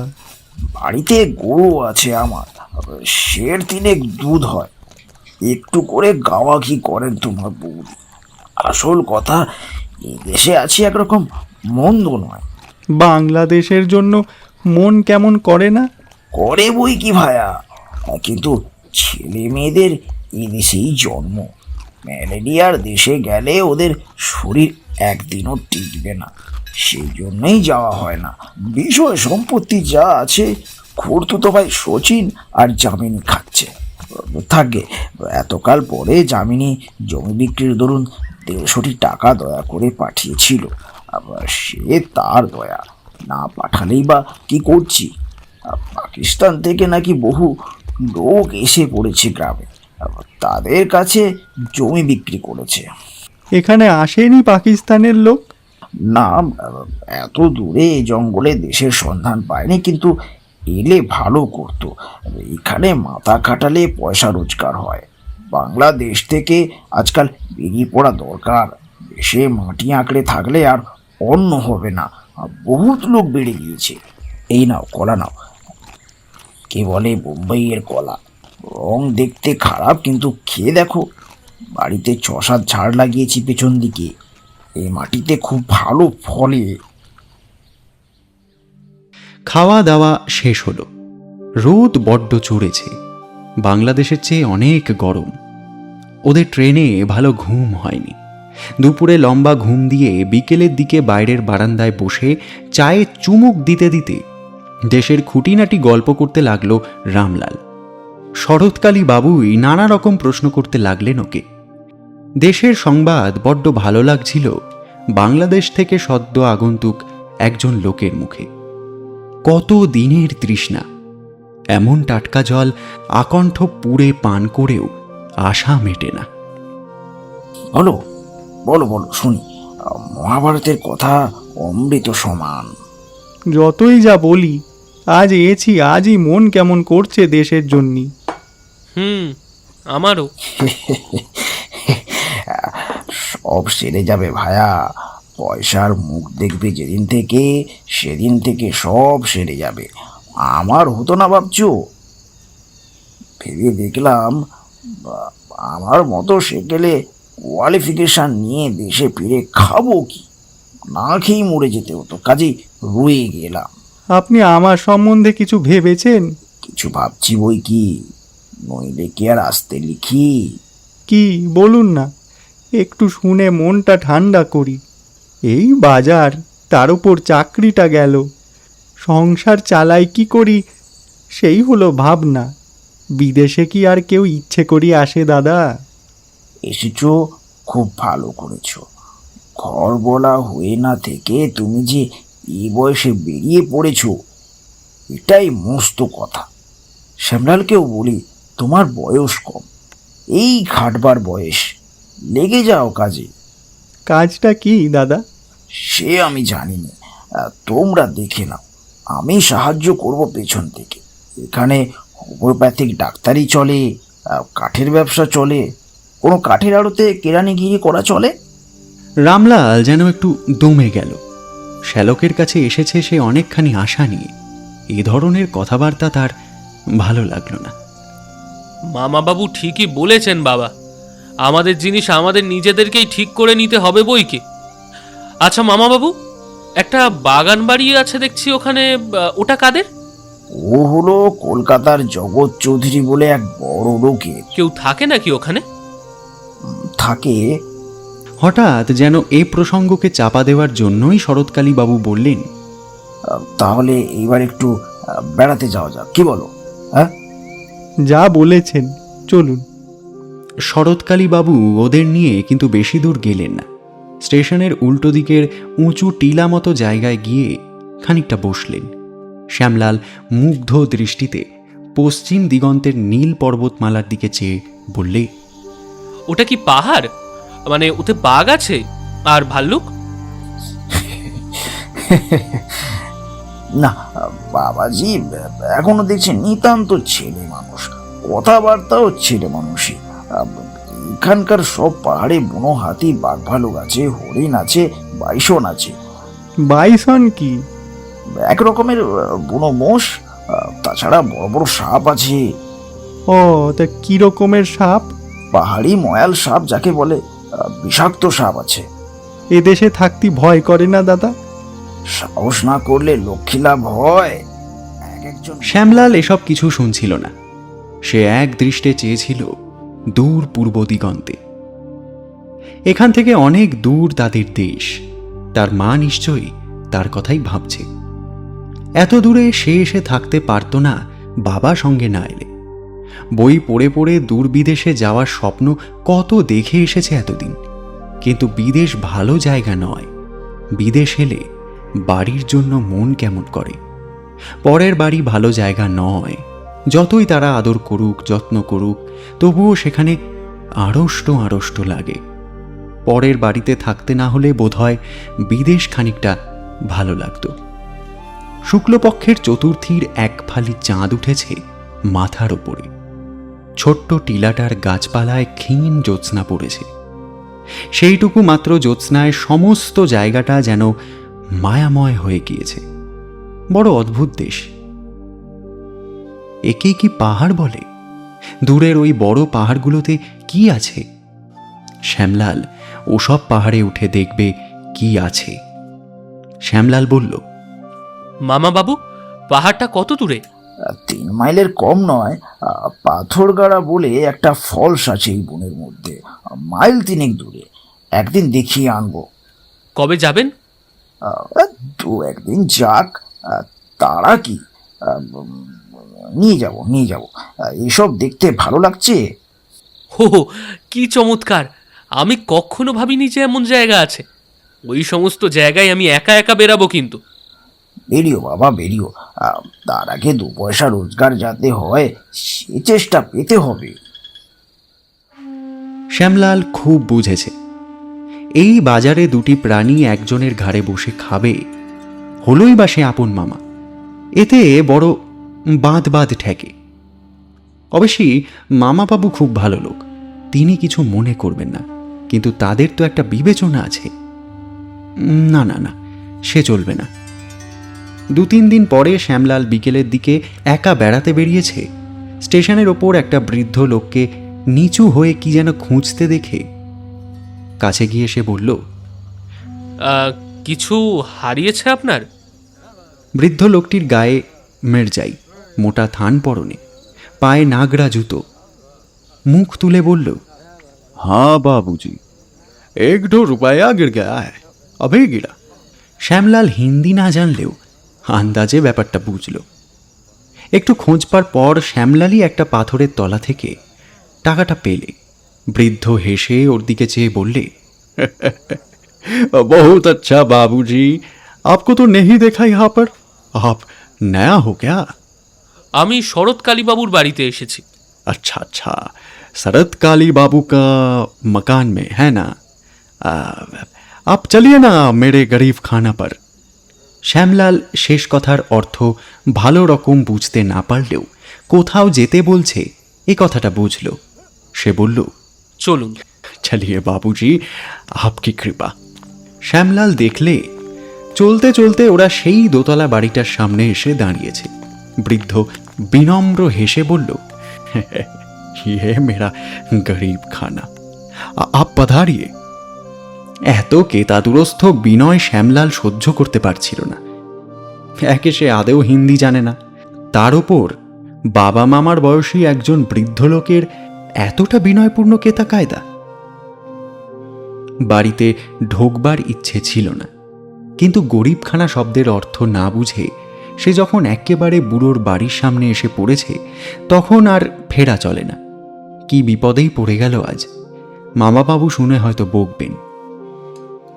বৃদ্ধ শ্যামলালের হাত ধরে বৈঠকখানায় নিয়ে ঢুকল।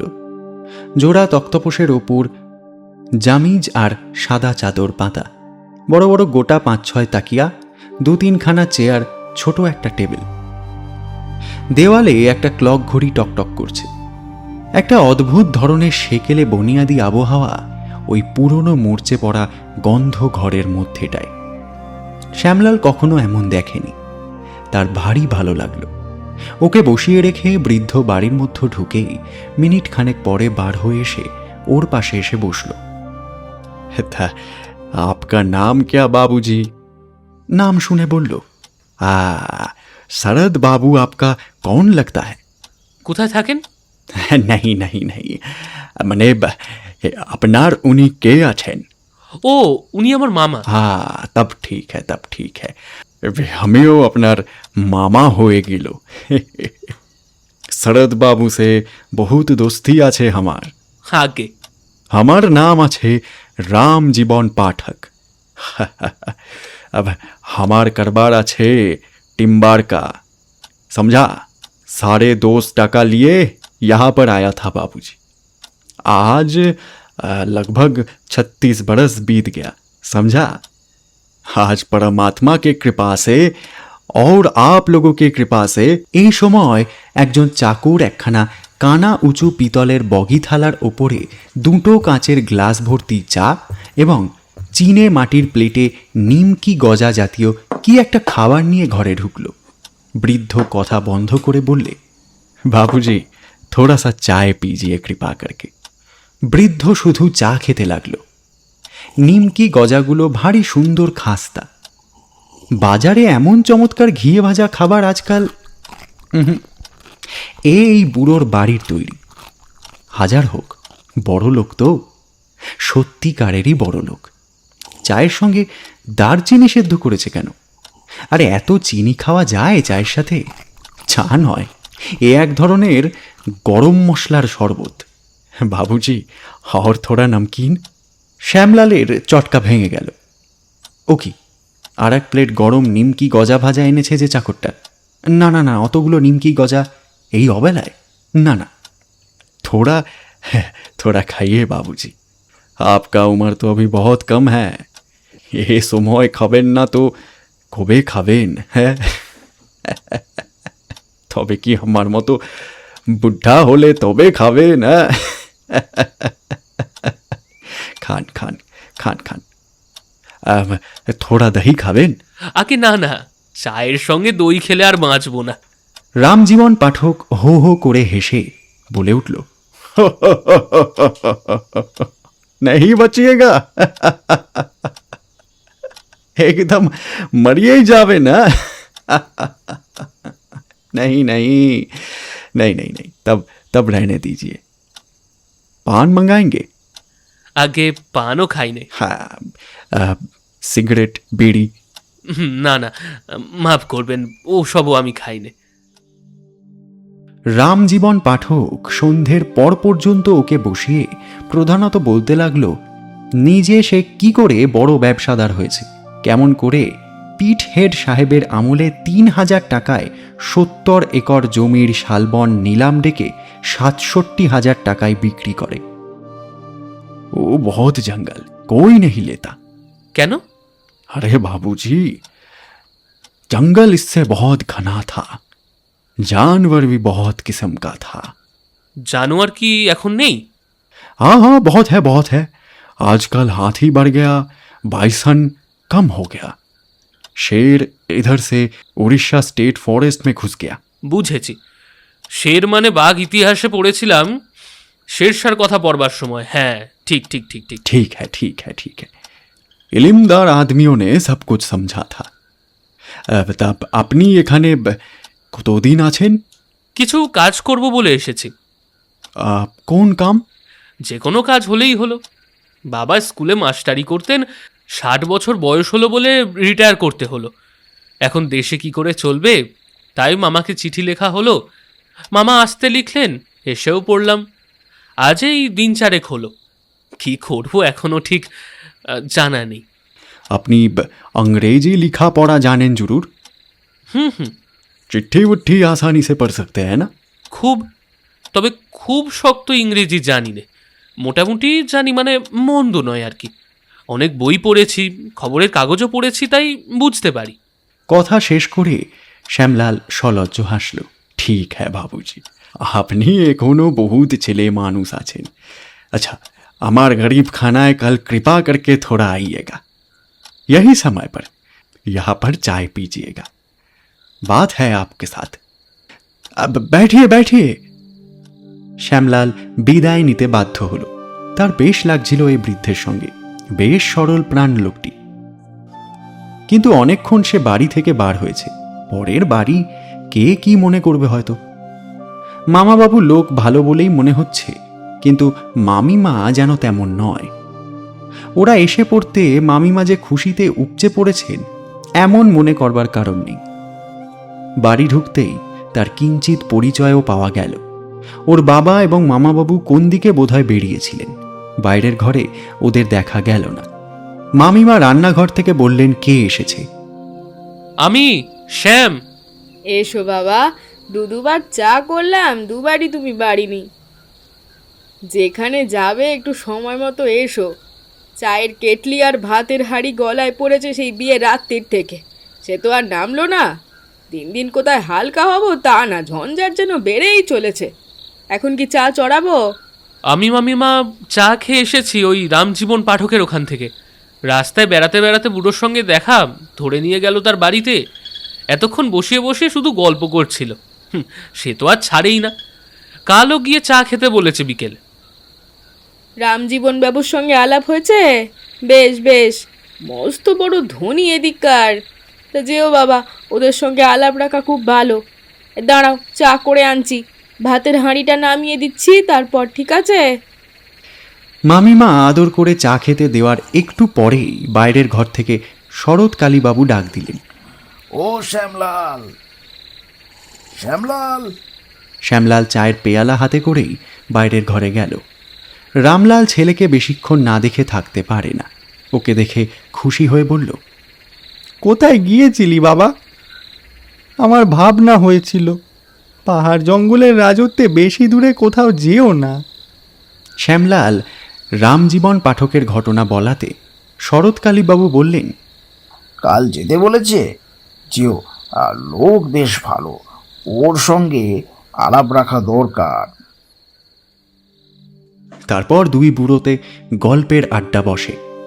অনেকদিন পরে শ্যালক ভগ্নিপতির পরস্পর মিলন। বাঙালির মুখ দেখা যায় না এদেশে, তার উপর রামলাল একজন গল্প বলিয়ে লোক। শরৎকালীবাবু এমন লোক অনেকদিন পাননি। সন্ধ্যাবেলাটা আগে আগে কাটতে চাইত না। পোস্টমাস্টার রঘুবীর সহায় এসে মাঝে মাঝে বকবক করত বটে, কিন্তু রামলাল খাঁটি বাংলায় পাড়া গায়ের 100 ঘটনা রসান দিয়ে দিয়ে যেমন বলতে পারে, এমন শরৎকালীবাবু আর কোথাও কখনো শোনেননি। কাল থেকে তিনি ভাবছেন এদের এখানে রেখে দিতে হবে। দুটো কথা বলবার লোক নেই, সন্ধেবেলা কোথাও গিয়ে একটু বসি সেই জায়গা নেই। বাঁচা গিয়েছে এরা এসেছে। শরৎকালীবাবু বললেন, বাবাজি, আর দুপেয়ালা চা আনতে পারো বাড়ির মধ্যে থেকে? আচ্ছা, আনছি মামাবাবু। মনে মনে প্রমাদ গুনল শ্যামলাল। চা নিয়ে এইমাত্র এক গোলযোগ হয়ে গিয়েছে, আবার চা। যাই হোক, মামিমার অপ্রসন্ন মুখে তৈরি করা চায়ের পেয়ালা নিয়ে কিছুক্ষণ পরেই এসে বৈঠকখানায় এসে আবার ঢুকল। বাবাকে গরম চা দিয়ে সুখ।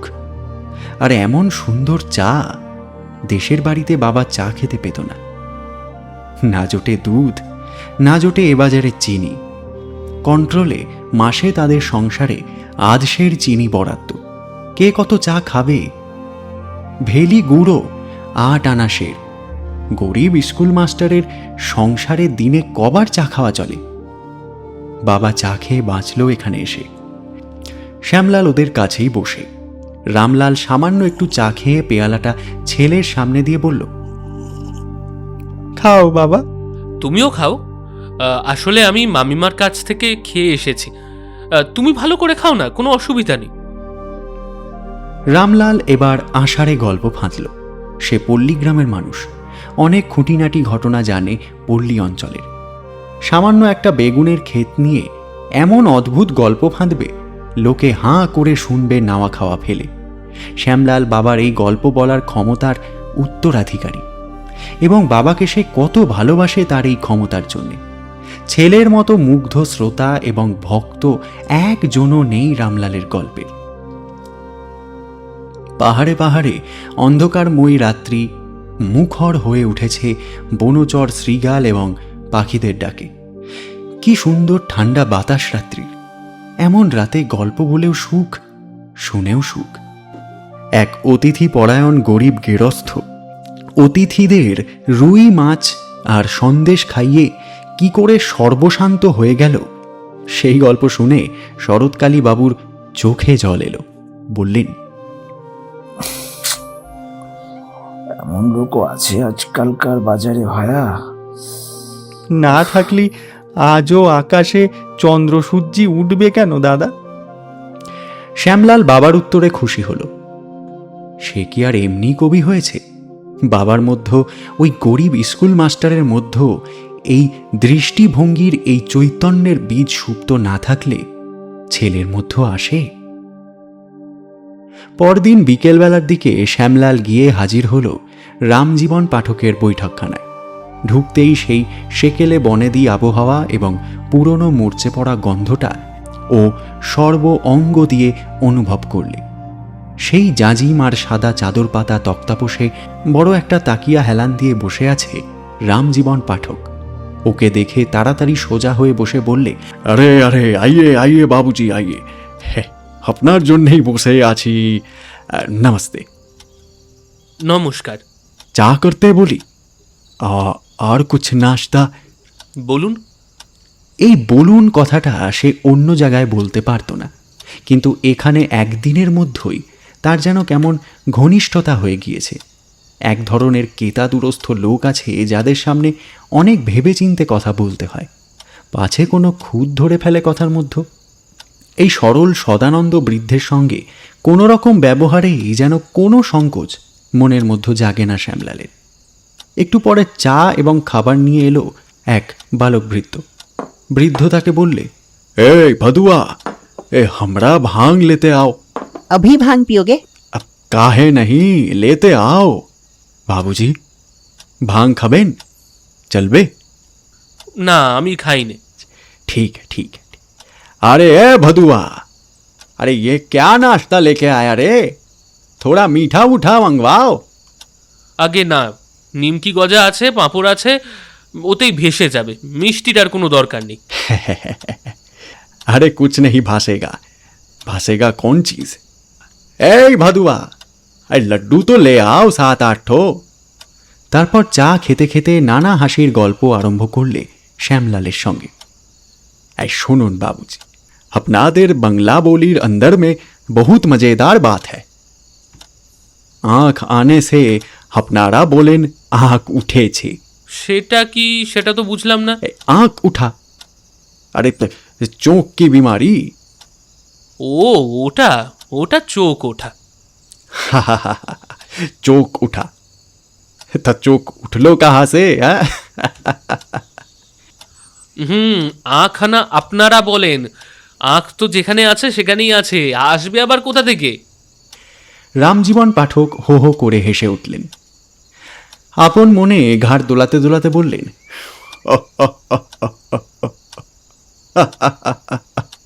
ঠিক হ্যাঁ ঠিক হ্যাঁ, সে কথা আপনি ঠিকই বলেছেন। এই সময় একটা পেতলের বাটিতে এক বাটি ভর্তি বড় বড় লাড্ডু নিয়ে এলো বালক ভৃত্য ভাদুয়া। রামজীবন পাঠক হেসে বললেন, अरे এই দেখুন বাবুজি, आपके वास्ते भेजा है, हमारे वास्ते नहीं। हमें অথো মিঠে খাইনি। আমি তো বাবা রাক্ষস নই, আমি অত খাবো কি করে?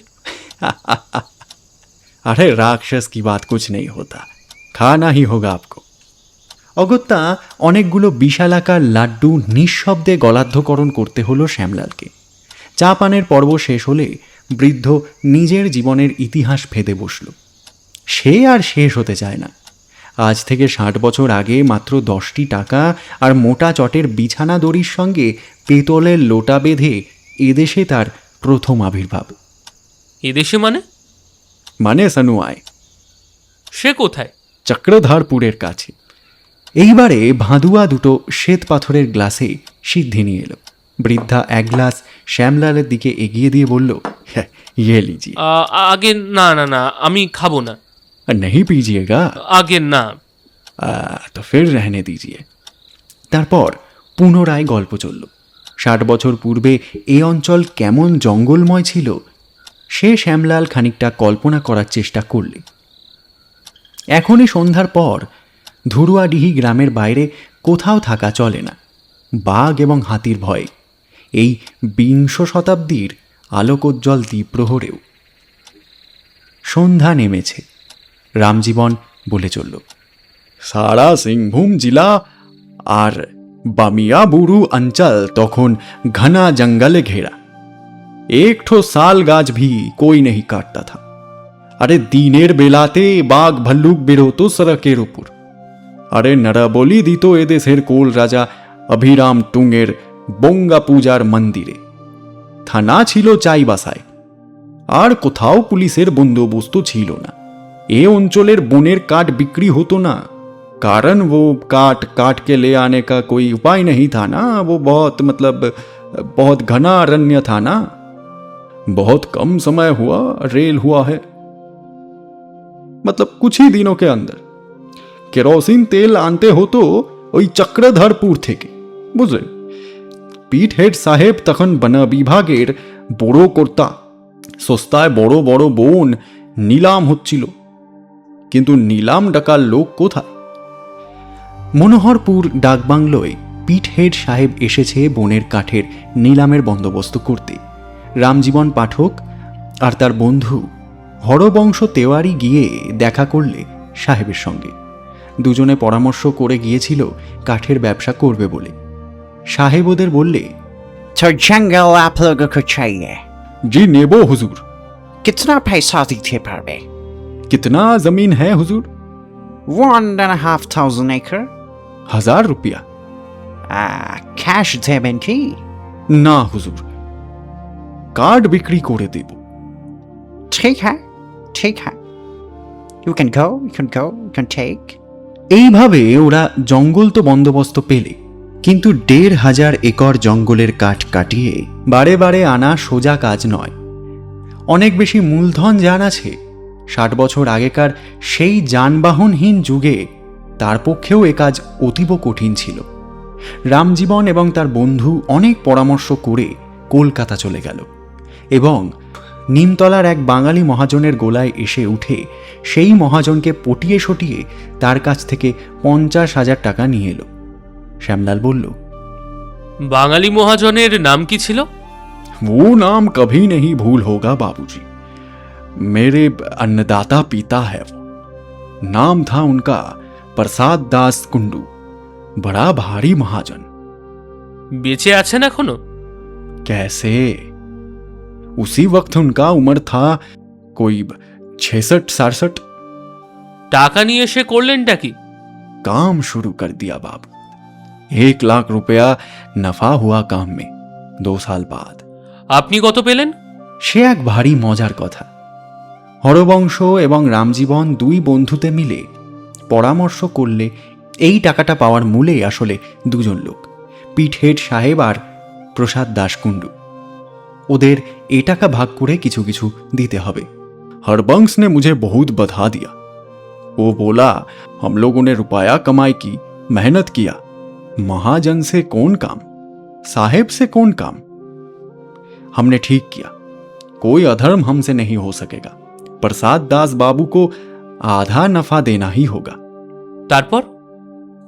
बोसे बोसे सुनें, मजे की बात है। और एक कप चाय पीजिए। अरे ए भदुआ, अरे 2 कप चाय लेके आना। আমি কিন্তু এক পেয়ালার বেশি খাবো না। हाँ हाँ ठीक है ठीक है, क्या हमको एक प्याला मंजूर नहीं करेंगे? এ হিন্দির ভালো অর্থ বুঝতে না পেরে শ্যামলাল অর্থহীন হাসি হাসল। বুড়ো ভালো লোক, এ আগের থেকেই সে বুঝেছে। সাধু এবং সৎ কাজের গল্প ওর ভালো লাগে, যে করে তাকে তো ভালো লাগবেই। বুড়ো মহাজন রামজীবন যদি চতুর এবং সঠতার হাসি হেসে ওর দিকে চোখ ঠেড়ে বলতো, আরে ও টাকা কি আর কাউকে দিই, কে জানতে আসছে আমরা কি লাভ করলাম নাকি করলাম না। বুড়ো প্রসাদ কুণ্ডু কি দেখতে আসছে নাকি এই বনের মধ্যে? তবে কবি শ্যামলালের আদর্শবাদী মন রামজীবন পাঠকের বিরুদ্ধে বিদ্রোহ ঘোষণা করত। ওর এখানে আর কখনো শ্যামলাল চা খেতেও আসতো না। সন্ধ্যা উত্তীর্ণ হয়ে গিয়েছে। জানলার বাইরে বড় বড় শালগাছগুলোর ডালে জোনাকি জ্বলছে। বড় বড় গাছগুলো জমাট বাঁধা অন্ধকারের মতো দাঁড়িয়ে আছে। নিস্তব্ধ হয়ে এসেছে ছোট্ট গ্রাম ধুরুয়াডিহি এরই মধ্যে। শেয়াল ডাকছে বনে ঝোপে। একটা মহিষের গাড়ি ক্যাঁচ ক্যাঁচ করতে করতে গির্জার দিকে বেরিয়ে গেল। ওদের চা নিয়ে এলো ভাদুয়া। রামজীবন চায়ের পেয়ালাটি এক নিঃশ্বাসে চুমুক দিয়ে শেষ করে আরামের নিঃশ্বাস ফেলে বলল, আহ। বলুন গল্পটা। हाँ हाँ सुनिए। हरबंश और आमी सलाह करके रुपया ले गया प्रसाद दास बाबूर गदी में। तब हिसाब किया 50,000 और सूद हो सकता है। 7,000 रुपए के हिसाब से 3,500। महाजन के हामी दिलाम 50,000 और 50,000 1,00,000 का हुंडी। महाजन बोला, ए तो टाका की सिर। बोलाम, अपनार 1,00,000 नफा हुआ है। पिठेट साहेब के 10,000, अपनार 50,000 दिए। जो कुछ थकबे हरबंस और हामी भाग कोड़े लेबे। प्रसाद दास बाबू स्वर्ग में चला गया। दिखते आश्चे ना, बोलते भी आश्चे ना। बहुत अच्छा आदमी था वो, कलर लोग है, सच्चा आदमी। बोला, ये रुपया तुम लिए जाओ, हम ही ले बेना। 2 दिन महाजन के पास रह गया हम 2 आदमी। कुछ ते ही ले बेना। शेष मेष महाजनेर बड़ो लड़का बलाई बाबू को बोले खुशामद करके, तभी वो राजी हुआ। ওরা কত টাকা নিলেন তাও? 30,000। আর কিছুতেই নিলেন না, খুব খাওয়ালেন, পুরি তরকারি মিঠাই রাবড়ি। বললেন আমরা বহুত সচ্চা আছি, রুপয়ার দরকার होने से यहाँ से जितना हुए लिए जावे। सरंडा फॉरेस्ट जेबर कॉन्ट्रैक्ट डाकी वो साल 1 लाख रुपया दीन, 70,000 रुपया मुनाफा हमें महाजन को दे दिया। মোট লাভ 70,000? नहीं, आधा, बाकी 70,000 2 भाग करके हमें 35,000 और हरवंश 35,000 ले लिया। उसी से बन लिया हम लोग। রামজীবন পাঠক গল্প শেষ করে হাসলেন। বললে বাঙালি মহাজনের জন্যেই তার এই উন্নতি, এজন্যই সে বাঙালি লোক বড় পছন্দ করে। সেকালে বাঙালি মহাজনের মধ্যেও যে সাধুতা, যে আদর্শবাদ দেখেছে সে অন্য কোনো দেশের মহাজনের মধ্যেও তা সে অন্তত লক্ষ্য করেনি। তারপর দুঃখের সুরে বললে, मगर वो वक्त बीत गया, आजकल सब एक हो गया बाबूजी। और एक प्याला चाय बाबूजी? না না, আমি কি চায় রাক্ষস নাকি? আবার চা কিসের? कुछ मिठाई विठाई? কিচ্ছু না।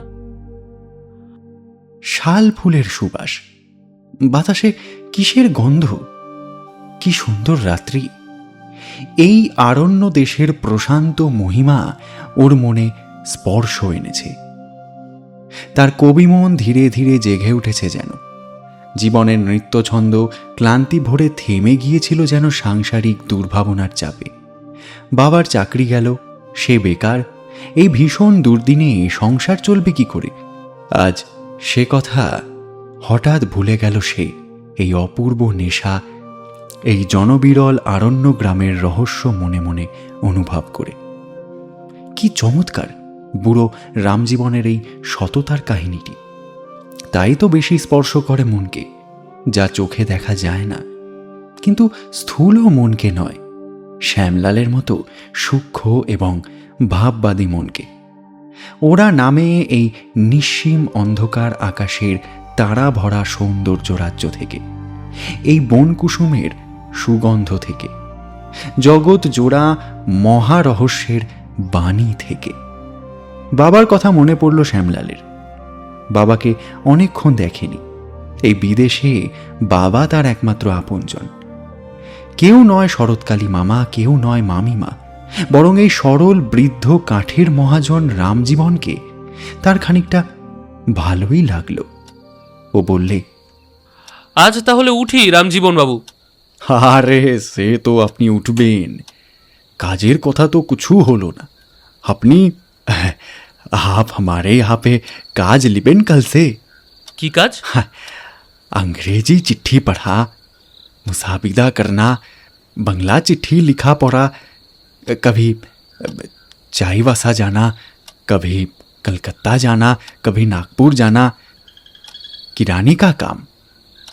महीना हम देंगे 70 रुपया।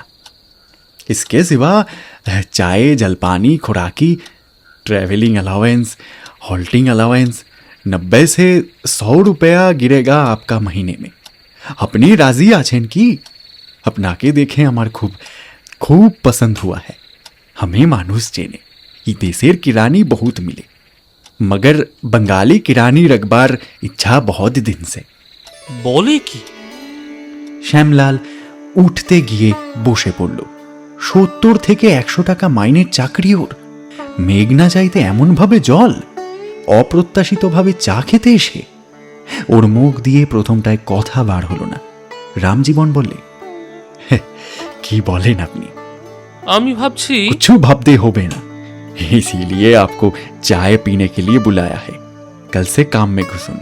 বেশ, তবে বাবা আছেন এখানে, একবার তাকে না জিজ্ঞাসা করে। बहुत अच्छा, हाँ पूछ के आ जाइए, बहुत अच्छा बात। সন্ধ্যার পর শরৎকালী বাবু ভগ্নিপতিকে নিয়ে একখানা ঘর দেখতে বেরিয়েছিলেন বাজারের দিকে, রামলালের হোমিওপ্যাথিক ডাক্তারখানা খুলবার জন্য। রামলাল এখানে এসে পর্যন্ত কেবলই শরৎকালী বাবুকে এই জন্যই তাগিদ দিচ্ছে। শরৎকালী বাবুর ডাক্তারখানায় সেদিন একজন রোগী এসে জানালে তার ছোট ছেলের দাঁত উঠবে, সেজন্য পেটের অসুখে কষ্ট পাচ্ছে। শরৎকালী বাবু রামলালের দিকে তাকিয়ে বললে, কি ওষুধে? হ্যাঁ, আমাকে আর পরীক্ষা করতে হবে না। ক্যামোমিলা 30 দিয়ে দিন না। 30 না 200? 30। কেন? ছোট ছেলে যে, 200-তে সার জব্দ হবে। ছোট ছেলের ধাতে সইবে না। তবে 6 নয় কেন? 6 কাজ হলে খুব ভালো হয়, নয়তো হবেই না।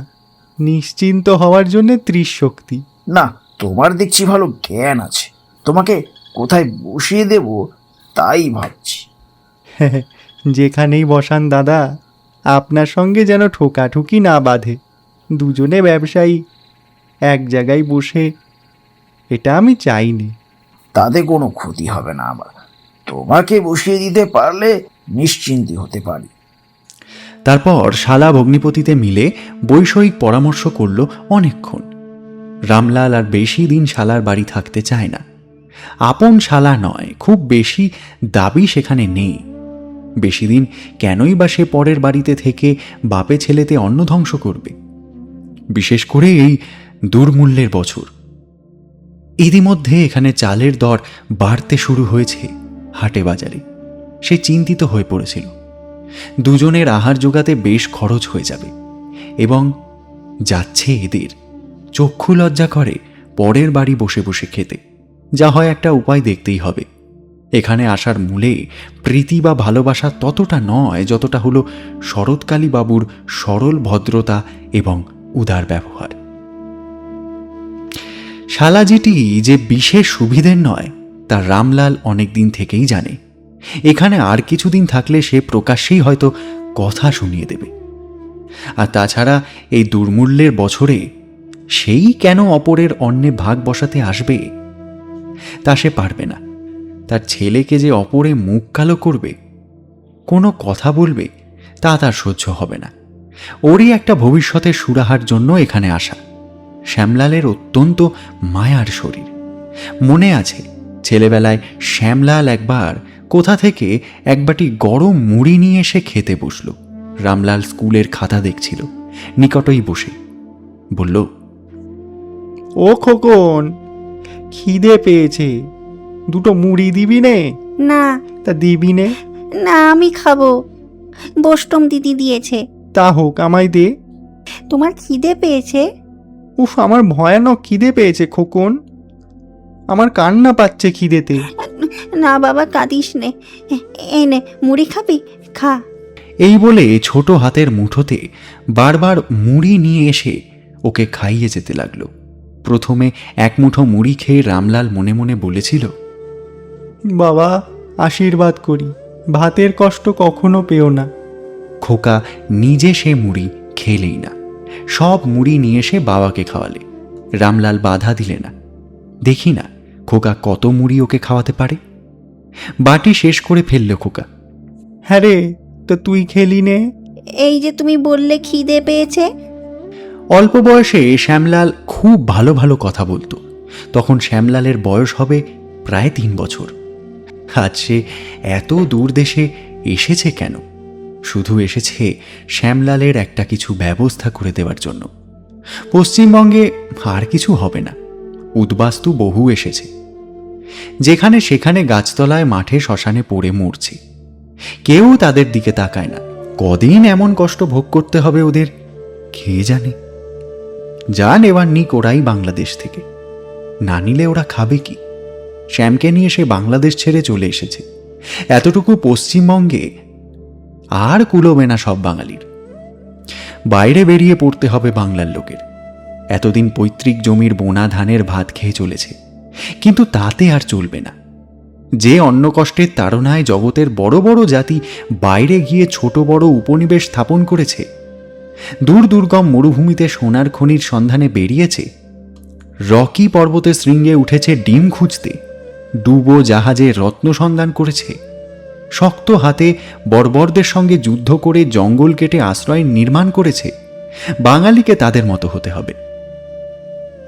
স্কুলে ভূগোলের গল্প কি বালক পাঠ্য রচনার মধ্যে এই সব কাহিনী পড়তে পড়তে রামলাল কতবার ভেবেছে, সেজন্যই সে এসেছে এত দূরে।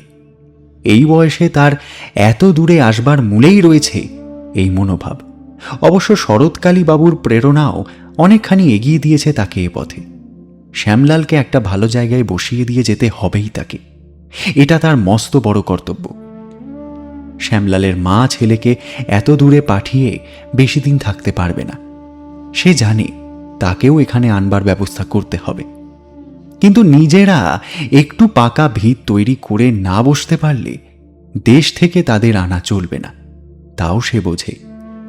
শরৎকালী বাবুর উৎসাহেই ডাক্তারখানার ঘর দেখা হলো বাজারের মধ্যে। শরৎবাবু নিজের স্ত্রীকে ভালো করেই চিনতেন। গত কয়েক রাতে তিনি ঠাড়ে ঠোড়ে স্বামীকে জিজ্ঞাসা করেছেন ঠাকুর জামাই তাঁর ছেলেকে নিয়ে আর কতদিন এখানে আছে। উদার স্বামীর উদারতার সুযোগ গ্রহণ করা তত কঠিন কাজ নয়, কিন্তু সংসারের লক্ষ্মী হিসেবে তারও একটা কর্তব্য আছে, নাকি নেই? বাড়ি হোটেলখানা করে রাখার ফলেই তো আজ এই দুর্দশা, নতুবা অনেক কিছু করতে পারতেন স্বামী, যদি তার মতো গোছালো হিসেবেই শক্ত স্ত্রীর সুপরামর্শ মেনে চলতেন। তা তো জীবনে হলো না। পরের ভাত রাত্রে রাত্রেই প্রাণ গেল। যে যেখান থেকে আসুক বাঙালি হলেই হলো। উঠেছে এসে ডাক্তার বাড়ি, তারপর রয়ে গেল কে জানে 10 দিন, কে জানে 1 মাস। চেঞ্জে যদি শরীর সারতে এসে থাকে তবে তো আরও ভালো। বিনি পয়সায় ডাক্তার, বিনি পয়সায় অন্নপথ্য। গত 30 বছর তিনি একরকম দেখে আসছেন, জীবনের আসল অংশটাই এভাবেই কেটে গেল। এরপর আর চৈতন্য হবে কবে? স্ত্রীর সদুপদেশ শুরু হয়ে গিয়েছে, তবে এখনও উগ্রমূর্তিতে আত্মপ্রকাশ করেনি সে। উপদেশের বাণী ঠাড়ে ঠোড়ে চলছে। বাণী যেদিন রূপ পরিগ্রহ করবে সেদিন রামলাল বা তার ছেলের পক্ষে বড় দুর্দিন। শরৎকালী বাবু তা জানতেন। তার আগে এই গরিব পিতাপুত্রের একটা কিছু ব্যবস্থা করে দিতে হবে। বিশেষ করে তিনি উৎসাহ দিয়ে যখন ওদের এখানে এনেছেন। একটা খোলার ঘরে চায়ের দোকান, পাশে হনুমানজির মন্দির, কয়েকটা সারি বাঁধা দোকান। একটা দোকান থেকে একজন মোটা সোটা লোক ডেকে বললে, এই যে ডাক্তার বাবু, আসেন আসেন, রাম রাম। রাম রাম। ভালো আছে মঙ্গলি? আপনাদের মেহেরবানিতে একরকম কাটছে। তারপর এদিকে কোথায় আসা হয়েছিল? আর ইনি কে আছেন? আমার দোকানে পায়ের ধুলা পড়বে না? শরৎকালী বাবু রামলালকে নিয়ে বড় গোলদারি দোকানটার মধ্যে ঢুকলেন। লোকটি তাদের বসবার জন্য চেয়ার পেতে দিয়ে নিজে কোঁচার কাপড় দিয়ে ঝেড়ে দিলে। একটু চা হবে না ডাক্তার বাবু? না না, আমাদের দুজনের কারো সন্ধে আহ্নিক হয়নি এখনো, চা চলবে না। এসেছিলুম যে জন্যে বলি, তোমার একটু সাহায্য চাই মঙ্গলি। ইনি আমার শালা বোঝো, স্ত্রীর ভাই, খুব ভালো হোমিওপ্যাথিক ডাক্তার। ওকে জগধারী সাউয়ের খোলার ঘরটাতে বসাচ্ছি। তোমাকে একটু দেখতে হবে একে। এর সঙ্গে আলাপ করে দিই, রামলাল, এর নাম মঙ্গলি ভকত, এখানকার বাজারের সবচেয়ে বড় মার্চেন্ট। মঙ্গলি ভকত বিনয়ে নুয়ে পড়ে হাত জোর করে বলতে লাগলো, কুছু নেই, সেসব আপনাদের মেহেরবানি। ভালোবাসেন তাই বলেন, দেখান ভি, নইলে আমি কুছু নই। আচ্ছা ভকত মশাই, এখানে ডাক্তারি চলবে? খুব চলবে। দেহাতি লোক বাজারে আসে বহুত, আমি বলে দেব সবাইকে, খুব চলবে। ওদের হাতে পয়সা ভি আছে। ক রুপায়া কিরায়া বলা? 13 টাকা। তা হবে। আগে ধরুয়াঢিতে ওরকম ঘর কই পুছতামই নেই, আজকাল সব চলে যাচ্ছে। কিন্তু আমাদের দেশে ওরকম একটা ঘরের ভাড়া 30 টাকা। গায়ে হবে না, এ আছে জঙ্গলি দেশ, একদম জঙ্গল। আগে কিছু বেশি আগে নেই, 25-30 বছর আগে এই বাজারের ঝিন্ডুং পাহাড় সে শের নিকালতা থা, বাঘ বেরোতো মশাই। বলেন কি? তবে নিজের চোখে দেখা। বাজার তো কাল হলো, উঠলেন। আচ্ছা, কোনো দোষ নেবেন না ডাক্তার বাবু। তাহলে ভকত মশাই একটু দেখবেন। নমস্কার। অন্ধকার পথের দুধারে বড় বড় শাল গাছ, জোনাকির ঝাঁক জ্বলছে ডালপালার অন্ধকারে। রামলাল বলল, তাহলে দাদা কবে থেকে ডাক্তারখানা খোলা যাবে? একটা দিন দেখতে হবে পাঁজিতে, যা 2-10 টাকা হয়। আর একটা কথা, আমাদের একটা বাসা ঠিক করে দেবেন। বাসা এখন কেন? কিছুদিন আমার এখানে চলুক না। বাসার জন্যে কোনো ভাবনা নেই। জলে পড়ে আছো নাকি? আর তা হলেও একটা বাসা ঠিক করে দিন। আচ্ছা আচ্ছা, সে না হয় হবে। সে হবে। গাছে কাঁঠাল, গোপে তেল। আগে ডাক্তারখানায় খোলো তো, কেমন আয় হয় দেখা যাক। তবে মঙ্গলী ভকত লোকটা যতই খারাপ হোক আমায় খুব মানে। ও চেষ্টা করলে ডাক্তারখানা দাঁড়িয়ে যাবে। শ্যামলাল বাড়িতে এসে দেখল মামিমা তার জন্য একটু পিণ্ডাকৃতির ডেলা পাকানো শক্ত মোহনভোগ হাতে নিয়ে তার দিকে আসছেন। রোজই এই এক জিনিস জলখাবারে, ভালো লাগে না রোজ রোজ। মুখে যেন আজকাল তেমন প্রসন্নতা নেই মামিমার। বড্ড ভয় করে সে চলে মামিমাকে। ওরা দুজনে বেড়াতে বেরিয়েছে কোনো দিকে। শ্যামলাল নিরাশ হলো। রামজীবনের ওখানে এত বড় চাকরির খবরটা সে সর্বাগ্রে তার বাবাকে গোপনে জানাবে। আনন্দের ভাগ সে আগে দেবে তার বাবাকে, তার আগে কাউকে সে জানাবে না। বাবাকে কতক্ষণ যেন দেখেনি সে। এই বিদেশে কেউ তার আপন নেই। বাবার মুখ দেখে সে মনের নিঃসঙ্গতা দূর করে। বাবা কোথায় গেল আবার? যেখানে সেখানে যাওয়াই বা দরকার কি? এসব জঙ্গলি জায়গা। তবে মামা সঙ্গে আছেন, এই যা ভরসা। মোহন ভোগের রসকসহীন শুকনো ডেলা গলাধ্যকরণ করে শ্যামলাল বাইরে আসতেই বাবার গলা শুনতে পেল। না, কেউ সঙ্গে নেই। সে ডেকে বলল, কে? বাবা? হ্যাঁ বাবা, আমি। তুই কখন ফিরলি? মামা কোথায়? দুধ দেখতে গেলেন গোয়ালা বাড়িতে, এখনই আসবেন। কেন? না, তাই বলছি। এই উপযুক্ত অবসর। নির্জন তারকাক্ষের কালো আকাশ ছড়িয়ে আছে মাথার উপর। আনন্দের সংবাদ সে শুধুমাত্র বাবার কানে সর্বাগ্রে শোনাবে, আর কেউ নেই। আর সব পর যদি এতটুকু আনন্দ দেওয়ার ক্ষমতা ওর হয়ে থাকে অমৃত পরিবেশনের, তবে আগে অমর করবে সে তার বাবাকে। বলল, বাবা এদিকে এসো তো, শোনো একটা কথা আছে। রামলাল ওর চাপা গলার আগ্রহাকুল সুরে ভয় পেয়ে গেল। কাছে এসে বলল, কি রে, কি হয়েছে? বাবা, আমি আজ রামজীবন পাঠকের বাড়িতে বেড়াতে গিয়েছিলাম। সে মস্ত বড় কাঠের ব্যবসাদার। আমাকে তার খুব পছন্দ হয়েছে। আজ আমাকে চাকরি দিয়েছে সে। মাসে 100 টাকা, মানে ওই 100-125 টাকা এইসব পারবে। 150 পর্যন্ত পাওয়া যাবে কোনো কোনো মাসে। তো কাল থেকে কাজে যোগ দিতে হবে। কথা শেষ করে একগাল হেসে বাবার বিস্ময়স্তব্ধ মুখমণ্ডলের দিকে চেয়ে বলল, কেমন, ভালো না বাবা? তোমার মত আছে তো? আমি কিন্তু বলে দিয়েছি বাবার মত জেনে তারপর কাল যা হয় করব। বেশ, এবার তুমি তাহলে বলো, মত আছে না নি?